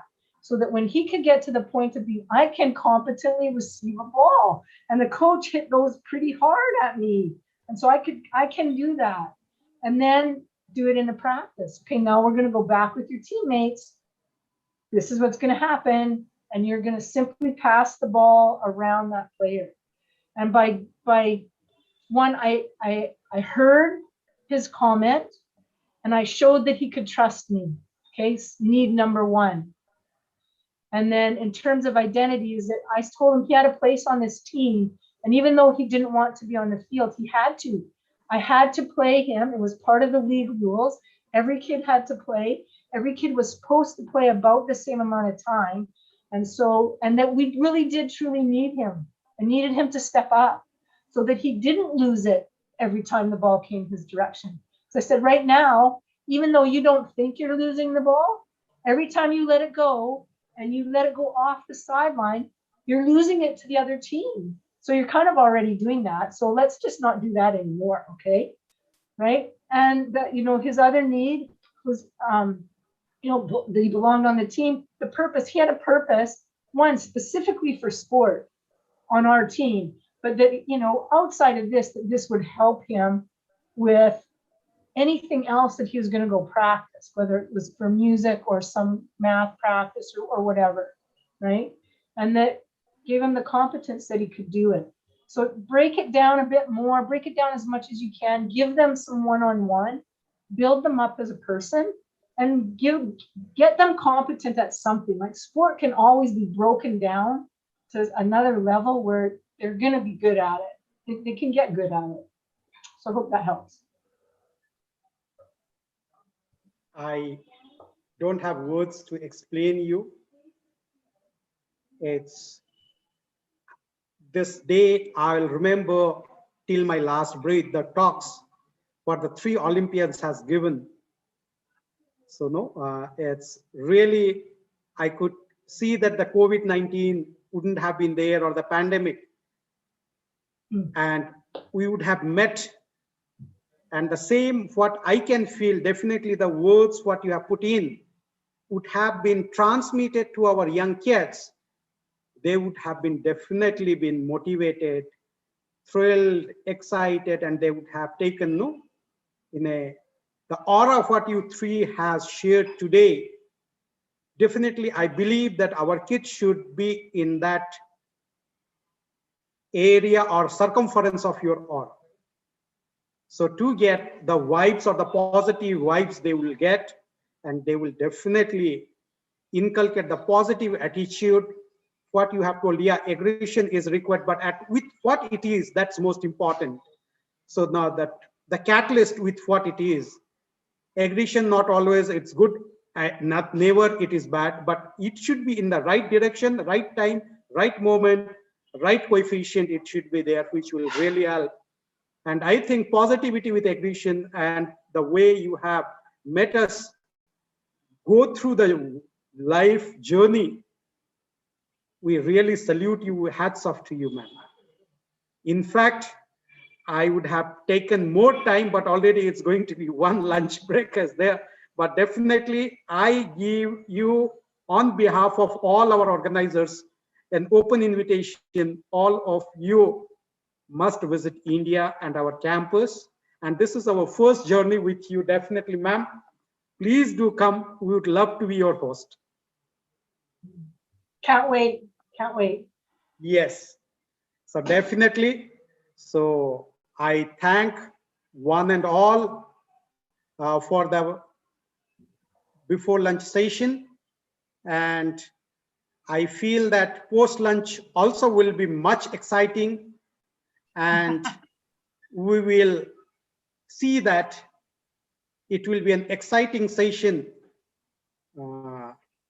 It will be a much more exciting session again, and I think we'll have more today from again 1:30 till 5 o'clock or 4:30. We'll have a wonderful and beautiful session to learn. And today, the day 28th of June 2021, will go down in everyone's life as one of the memorable life because of all the Olympians. Very And Madam Christina, Madam, I have given you open request. It's our earnest felt request from a 91-year-old organization. Please give our organization as a memorabilia to publish your book in the different Indian languages, which will treasure as our most precious moment. Wow, wow. And our advisor, Lakshmi sir, please speak few words before we close up the lunch and then we'll resume again. Thanks for your invite to speak, but I'm speechless. One after the great experiencing biographies. Oh God, Madam Debrenet, Madam, your biography presentation is heart touching, and it was enlightening. In nutshell, I can say this is a sort of a real competitive blend plus a philosophy of a true sportsman. What a wonderful presentation, madam. It was touchy. I know your team finished 7th in 1992 Olympic Games, beating Netherlands for 7th, 8th position. And you all, I was just watching those days. It was a movie clips, and it was a feast to see women 4th edition of Olympic Games for women hockey. It was a wonderful game you played, but you had 18 medals, if I'm right, collectively from all other games and sports. Canada won 18 medals in that particular Olympic Games, putting 7 gold medals, and it was really a great performance. Can you? My voice is clear, Professor? Yes, sir. Yes, your voice is audible. Yeah. I need to know. I expect a reaction from you. What is the probability of Canada making a podium finish in women hockey? We won the bronze medal at the World Cup. Yep. And so in terms of getting to the podium, it was it's one of those things. It was the most important game in one sense, but at the same time, we had done a lot of work with the sports psychologist saying, Right. because in the team that went to 86 for the World Cup was a very different team that had been to the Olympics in 84. And so the team in 86, there was only 4 veteran players, and the rest of us were rookies that went to this World Cup. And it was because there was a lot of political unrest with the field hockey world, and they tried to fire the coach, and a bunch of political stuff kind of went on. And so we were asked questions like this: where do you think the media believes you're going to finish at the Olympics? And we kind of went, well, the media, they probably think we'll be middle of the pack, 6, 7, 8, somewhere in there. Where do you think your grandma's going to think that you feel right? We go, well, grandma's going to put us right up there because grandmas have to do that. Where is Field Hockey Canada thinking you're going to go? And they thought 9, like a bunch of rookies, not going to do very well. And they go like, where do you think realistically you can play, and what are you going to do about it? And so we said, well, of all the top teams in the world for the last 4 or 5 years, Canada has been the team to give them a run for their money.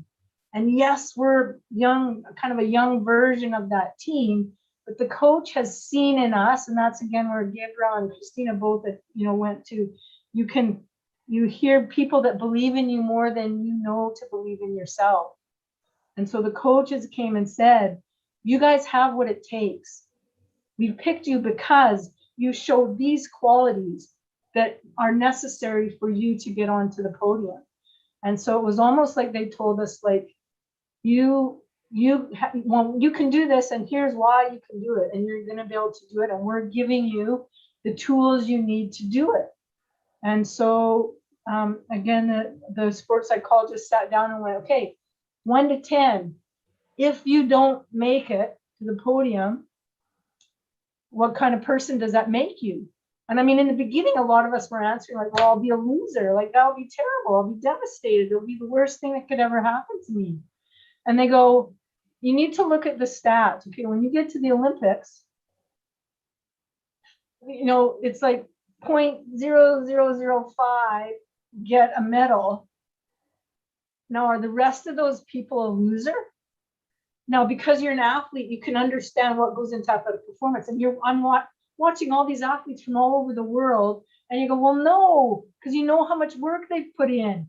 You know what they've overcome to get there. And you're going, they should know that they're still really good and that they're valuable. And that on that day, it didn't quite work out. And like, how many times does the person who is the world record holder and who's supposed to win, they don't even make the podium?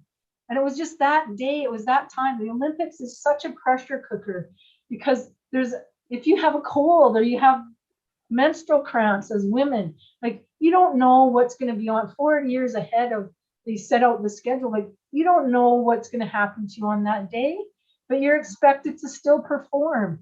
And so he got us to this point where we believed, we knew that I am good enough without the gold medal. And when I play in this game, I'm going to play like my life depends on it, because it's that important to me, because of the inside of me, the seed that was planted in me, the passion that God wants me to live out is in me. I'm going to go as hard as I can and do this the best I can. But if it doesn't get me a medal, that's not what it's about. And like Christina pointed out so nicely in her one, it's not about the destination, because we got there. Look at how many people have made the Olympic podium, got the gold medal, and now they're a mess, right? They get into whatever, whether it's whatever, they weren't able to transition. They put so much into that, and it became so much of who they were.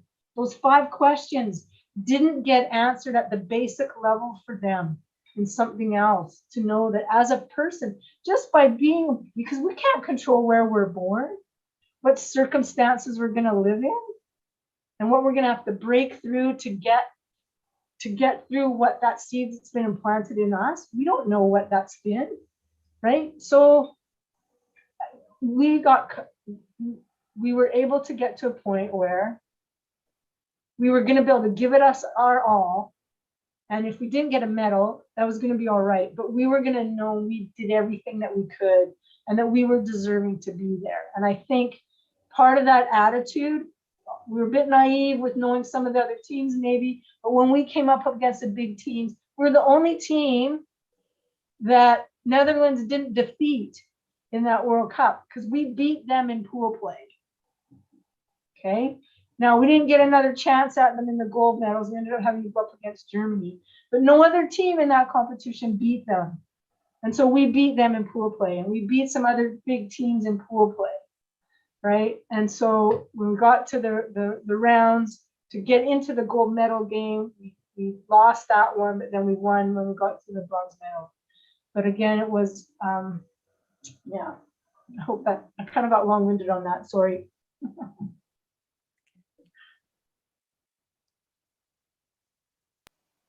Thank you very much. Thank you. Thank you. Yeah, it's really wonderful. So our next Olympian, the session was post lunch, but because of certain commitments, because we know now that because of Tokyo Olympics, all our Olympians are busy coaching or training and all. So I would like to invite Luluk sir, and then we can go for the lunch. So Luluk sir, hope you are there available.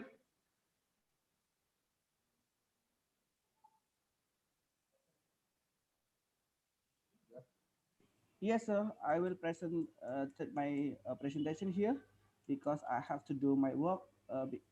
Maybe I have a few minutes for my presentation. So, sir, would like to request you. You would like to present now or after lunch? Maybe after lunch, because I'm waiting this lunch. No props, no props. It is a regard It's to the okay. Olympian. We can wait for Olympians. Olympians okay. will wait for us. Okay. I will presentation. Yes, please present. Then we can break for the lunch. You have been waiting and you are there with us from the morning. I don't want to disrespect an Olympian or any human being, right? You haven't worked for the nation. So yeah, definitely. That's really great. So I hope all our participants will agree for that. Wonderful, sir. So let me introduce our Olympian Luluk, sir. Yeah, thank you for the opportunity, especially from Santanudas, Secretary, North Bangalore Science Forum, Honorable Mr. Suyadi Prawiro, the Director of Sport Award and the Ministry Youth and Sport of the Republic of Indonesia, ladies and gentlemen, or all participants, my friend, all Olympian from the world.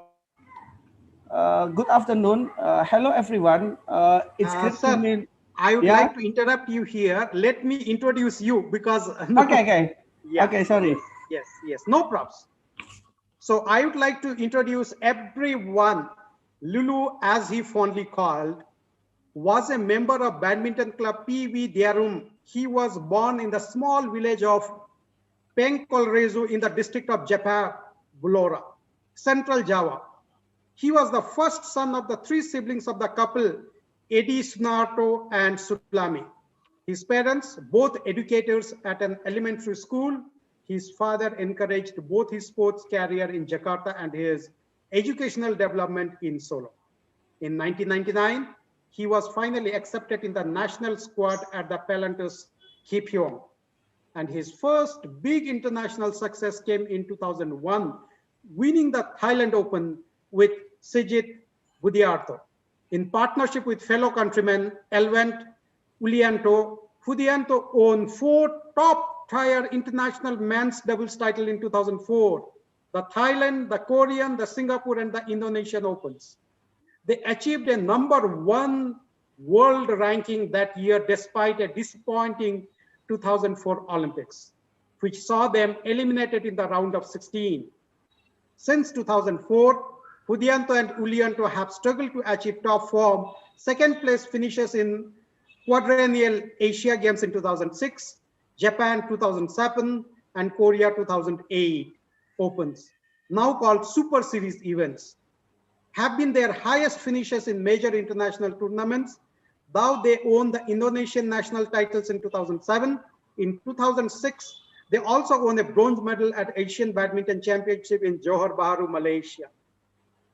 So in 2005, Arrowhead Pond, Anaheim, United States, they have won bronze, 2001 winner, 2004 Thailand Open again winner, 2004 Swiss Open runner-up, 2004 Korea Open winner, 2004 Malaysia Open runner-up, 2004 Singapore Open winner, and 2004 Indonesia Open winner.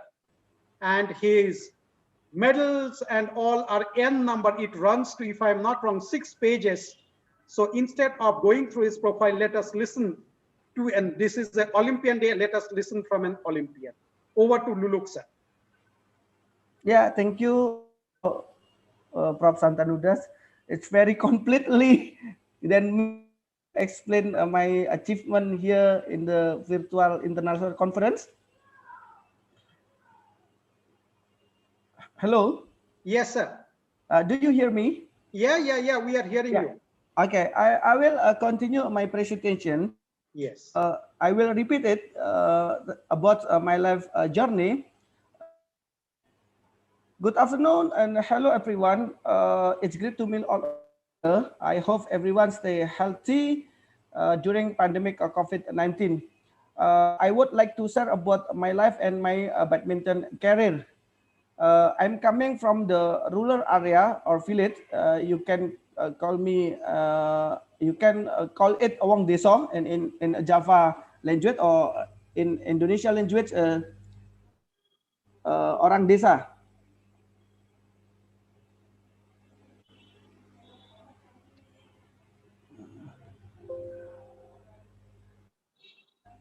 Uh,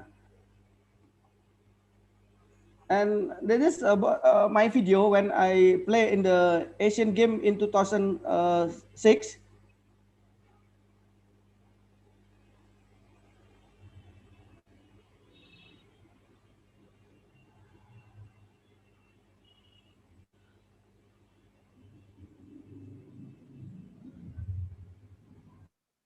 Play, I think, Mr. Santanu. Yes, can I share the screen? Yeah. Okay, done. I'll do that. You can stop.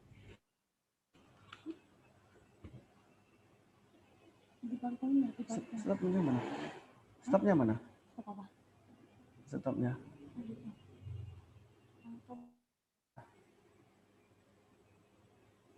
Stopnya mana, nak? Ini ya. Do you want So to know? it's visible, I think. Yeah, I already stopped my presentation. Yeah. Now, yeah.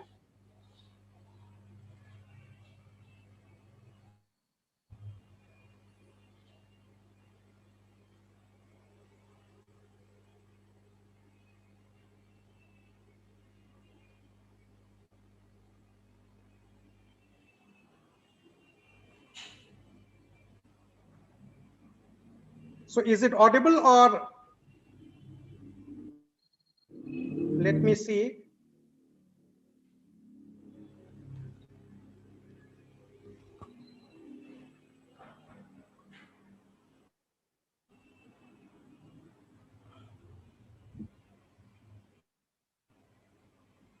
Please back to. Yes.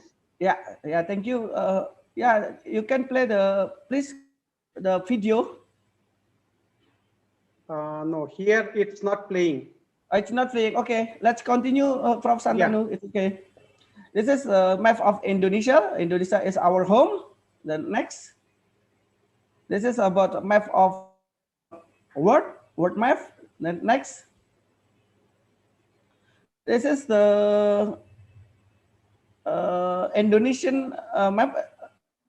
Indonesian it has a lot of island, 7,300 island. And then there's Blora. Blora's district is city born. And then this is a Borobudur temple. My village is Pengkorejo, is a part of Blora district, Central Java province. Blora district is not too far from Borobudur temple. As you know, the Borobudur temple is the 7 wonder world. It's about 5 or 6 hour by car from my home. Next, Prof. This is my dear parents gave me name Luluk Hadianto because it was inspiring from Hadianto. He is a former Indonesian badminton player. He joined Indonesia Thomas Cup team in 1979 and 1980. One era with Indian. Do you know the Prakas Padukon? Yeah. Yes. Yeah. Prakas Padukon is opponent of Hadianto also the best friend from Hadianto. As you know, my father is a teacher and is a teacher and the hobby is playing badminton. This is his hobby is badminton, playing badminton. So this is the picture. Most of Indonesia badminton legends come from Solo, like Icuk Sugiarto, Joko Suprianto, Babang Suprianto, Gunawan, and Eng Hian. My parents sent me to the Solo. Yeah, and when I was 10 years, repeated back.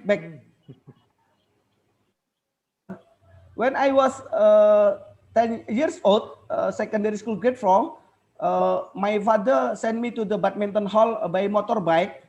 I practice badminton 3 times in a week, and the distance of badminton my house is about 15 kilometers.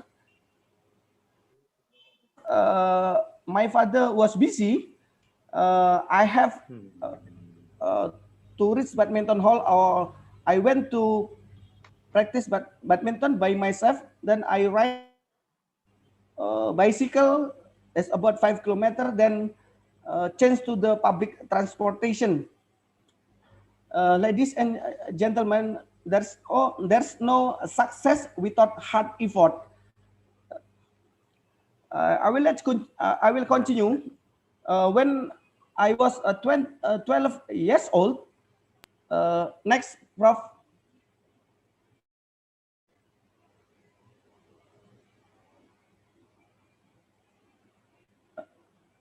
When I was 20 years old, I become, this is the Luluk. Luluk is very slim.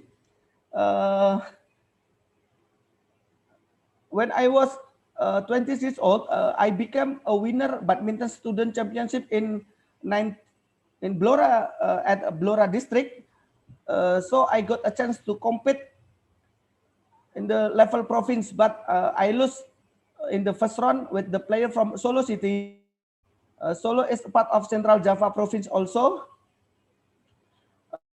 Anyway, I talked before that my father sent me to the Solo for practice, but focus on study. When I graduated from secondary school, I told you before that my parents sent me to the Solo City to continue training and study. Then I live with my grandmother.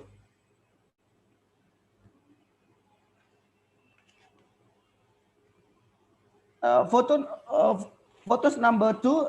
I joined in the Ancient Junior Badminton Championship. In the behind is Taufik Hidayat, the winner of Athens in 2004. Then then when I graduated from senior high school in the Solo, when I training badminton in the Solo, my skill was improved.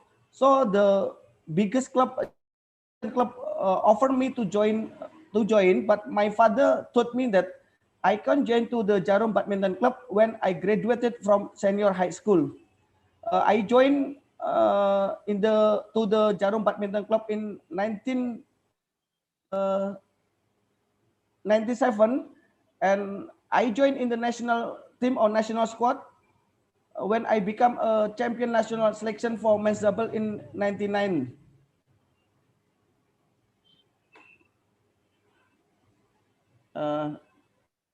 Next, Prof. Next. Photo number 4. My dream for being world class was started. I can training with the winner gold medal Olympic in 1996, Reksi Mainaki and Ricky Subagja. Photo number 4 is in 2000, me and my partner reached a semi-final in Asia Badminton Championship with Sigit Budiarto. I become the winner of Thailand Open. In 2002, I reached semi-final Korea Open with Alvin Julianto. The coach split us.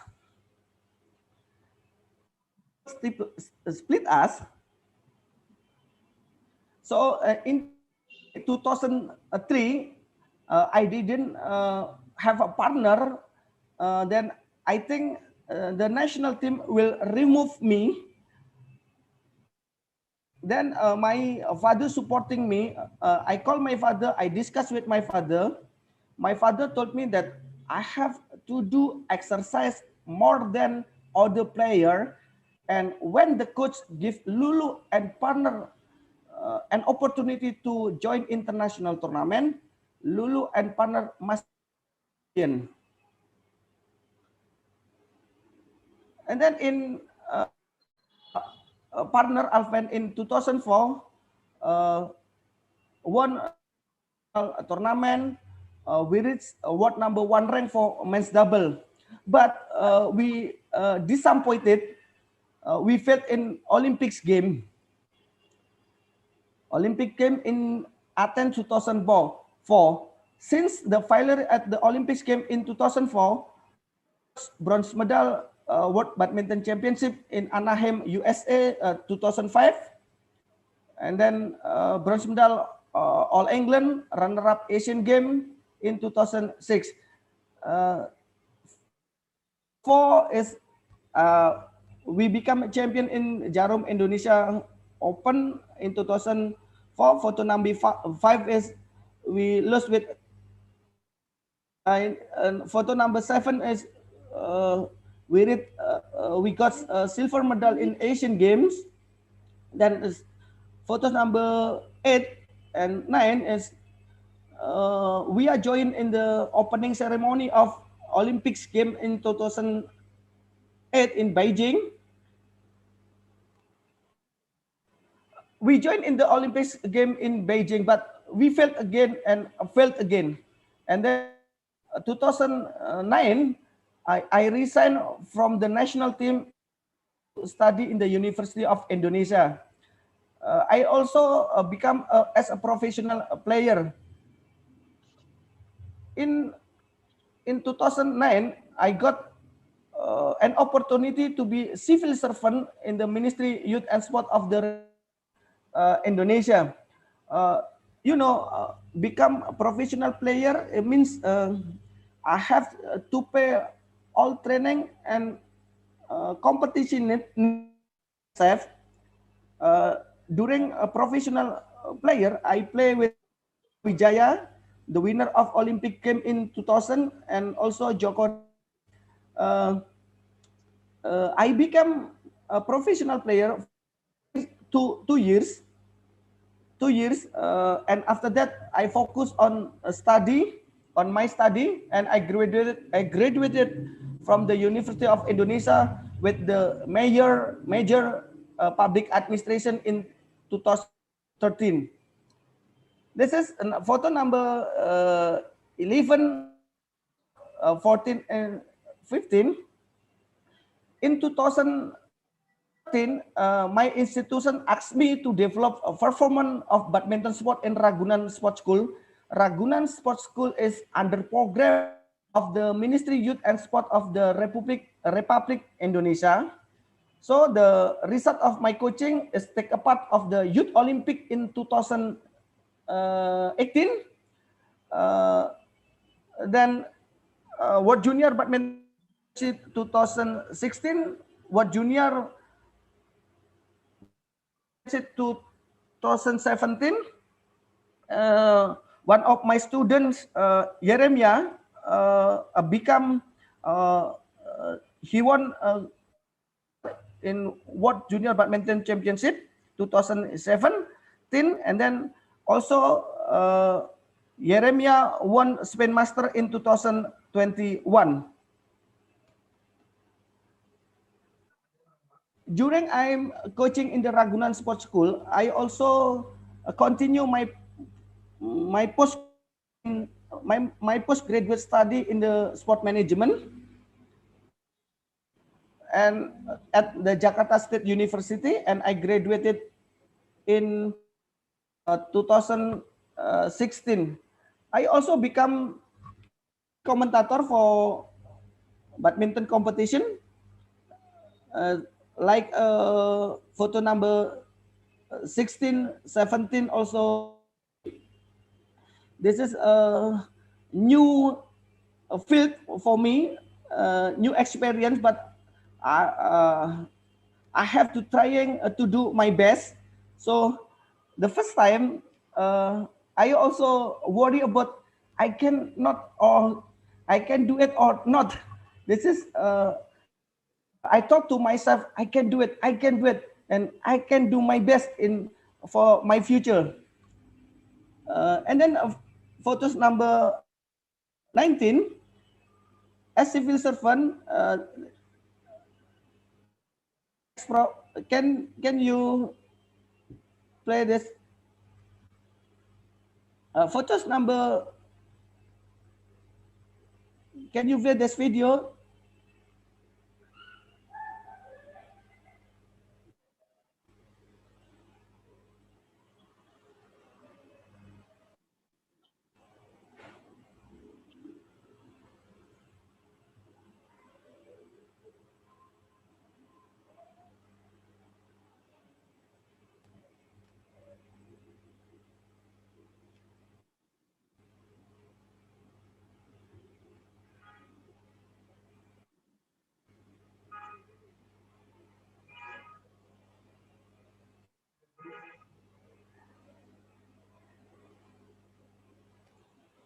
So,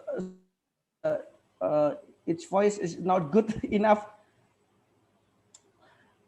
Photos number as a civil servant, I have to deliver the program of the ministry to the province level or district level. In my left hand, my right hand, beside of my right hand, the region of the Blora district. We discussed with the former Ministry Youth and Sport of the Republic Indonesia. The region of Blora district to minister, please send the some sport program Blora district. And then photo number 20, this is I represent the Ministry Youth and Sport of the Republic Indonesia as examiner for in the University of Indonesia. Examiner of the thesis about the VO2 max for the young athlete Ragunan Sports School. And then photo number 21. I'm and team, my team office.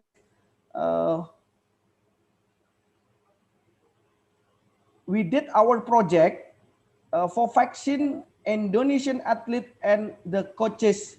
So we hope the athlete protected from the spreading of a coronavirus.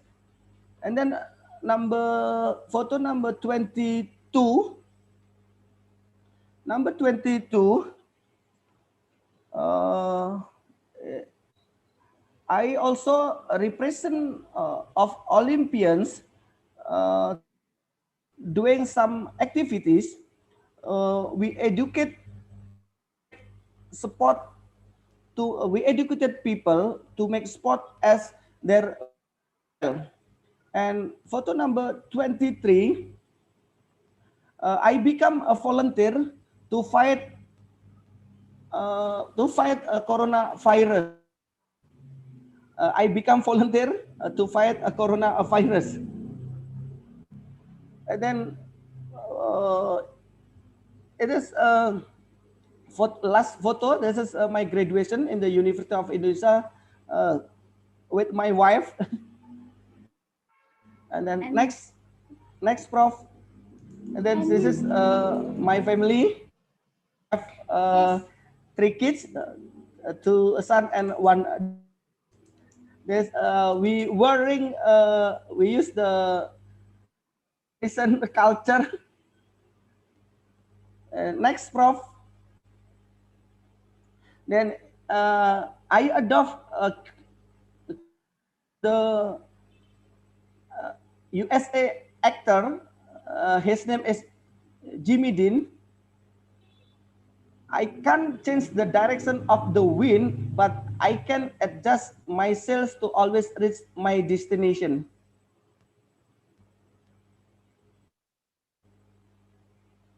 That's all my appreciation. Thank you, Prof. Santanudas. Thank you for all participants here. Hope all participants stay healthy during the pandemic of COVID-19.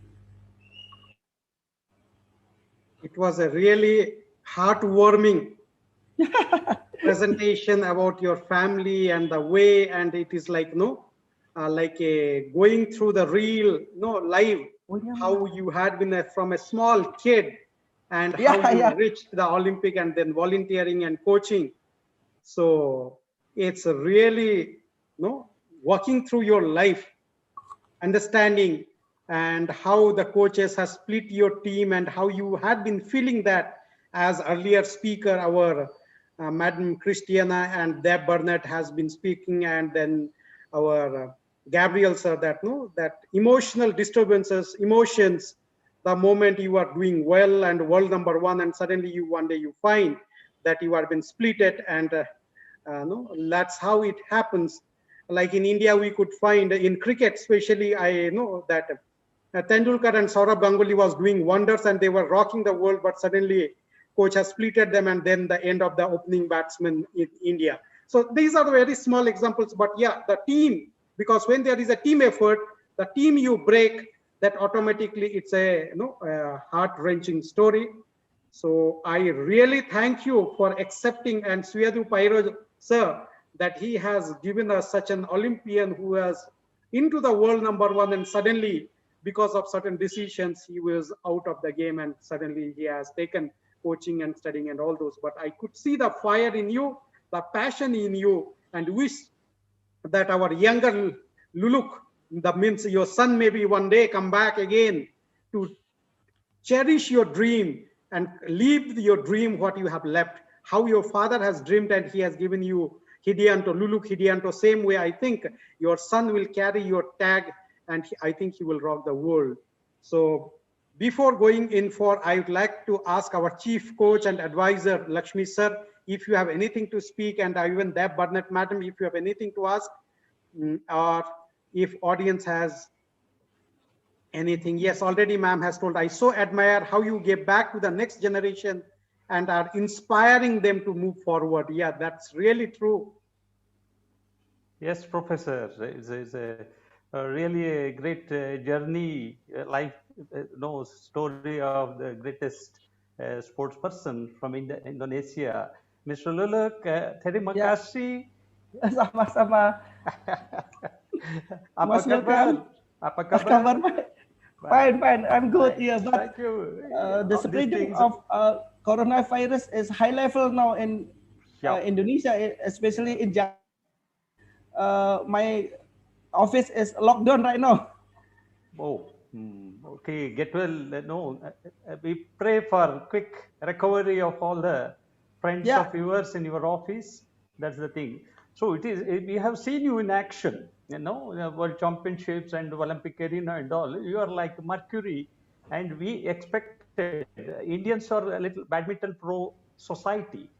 Starting from our Prakash Padukone to Gopi Chand to Aparna to Krishna, and I was heading some of the program of the nation where all these athletes were with us. I was in charge of Center of Excellence at Bangalore.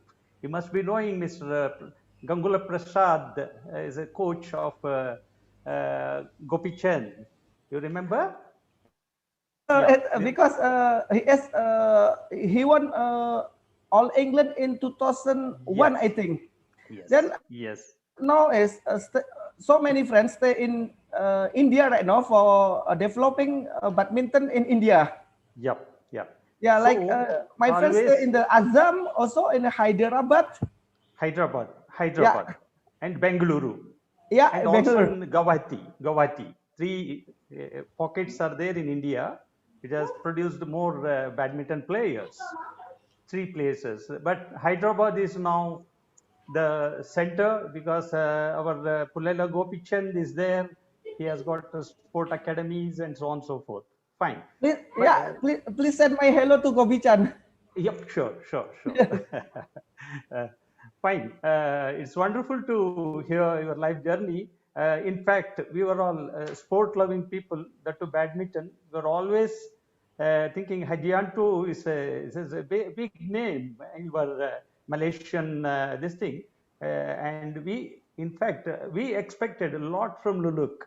And your way of attack, defense, oh God, what a game we used to play. We were all, in fact, many of my country, friends, they are big fan of yours. But it was, we thought your career will go for another 1 or 2 Olympics. But unfortunately, you happened to take a U-turn. But you are doing wonderful job. You are a mentor now. We expect Indonesia to get back again with many more Luluks in Yeah, thank you very much, Dr. Laksmisha. Wish you all the best. Wish you all the best. And once again, selamat siang and Selamat siang. I will inform you that now I'm working in the Ministry of Youth and Sport of the Republic Indonesia. all right. Head subdivision of sports school development. Okay. Oh, good, great. So we can collaborate for the young player. Yes. Definitely, we will collaborate. Definitely, we'll collaborate. Yeah. So Nice. many friends also stay in Canada. Miss Deb Barnett or Christina. Yeah, my friend stay Canada like Ardi Wiranata. He won silver medal in Olympic 92 in Barcelona. Yeah, Barcelona. Spain. Yeah. He live in Ontario, I think. I'm not very sure now. In The Canada. small world. Sports makes the world smaller. Yeah, it's I have small. friends Yeah. in Canada who play, Yeah. So many friends stay in Canada. Cool. That's so cool. And you moved a huge group of fans of India, and your play motivated a lot to many of the end. Other way around, your presence made many young boys to watch the tournament at the same time. Oh, there is a tiger on the ground. Your game strategy, hats off. And who was your coach? You had personal coach or father alone? You No, please mention. my father is a teacher. He was a teacher. So my father sent me to the another person to coaching me. Fine. Right. Is that way my father want me to focus on studying and training badminton. Okay. Yeah, you have managed. You are a graduate, qualified management crew, and you are serving the society as a good administrator, and you know the pulse of a badminton player. You are helping young children, and also at home you have got a beautiful family life. We expect one women badminton champion from Luluk's family, your daughter, and 2 double world best players. That is again Luluk's 2 sons. Wish you all. God bless you. Yeah, thank you very much, care. Take Dr. care. Laksmisha. Also, Deb Barnett from and then Christina from the Canada. I hope I can teach my son to be a kind person. Okay. Good, great. Wonderful. Wonderful. It was really wonderful. And we are blessed to have such a great 4 Olympians before lunch. And I know Christina Madam just sign out telling that she is going to sleep, but she couldn't resist. She is again back. And no, I think we will drag you, pick you up, and we'll take you to India fast. We won't leave you. I think India is calling you. and all of my I don't know what to tell Christina Madam, Burnett sir, Burnett Madam, and Luke sir, as well as Gabriel sir. Please do visit India at the earliest. Let this momentum go on and on and on. Let us not stop here. This memento for encouraging the young kids, youth, and motivating them shouldn't stop till our last breath. So that's how we should feel. Really, we are indeed privileged and blessed. God bless all of us, and see you soon at the earliest. Have lunch. And let us have a great lunch. collaboration. Yeah, have a great lunch. Yes. Thank you. Thank you. Thank you, one and all. So Thank I you. request all my dear delegates that you have patiently hearing. So we'll be back at 2 o'clock for the next post-lunch Olympic sessions. So sign out for right now, and all the feedback form and other details, certificate feedbacks will be given post-lunch after attending the remaining Olympians to listen them. It will be really wonderful. Thank you one and all. I once again bow my head to Christina Madam, Burnett Madam, and then Gabriel sir and Luluk sir, and see you soon. That's what my wish is next, to see you people soon in India. That's so nice. Yeah, Thank I you. do hope we can collaborate. Namaste from Yes, Santa Lucia. namaste. Yeah, Terima namaste. kasih. Selamat siang, selamat siang. Selamat. Thank you, thank you, Thank you. thank you. So all your permission, now I am signing out. Thank you, thank you, thank you. Namaste. I leave. Namaste, selamat siang, namaste.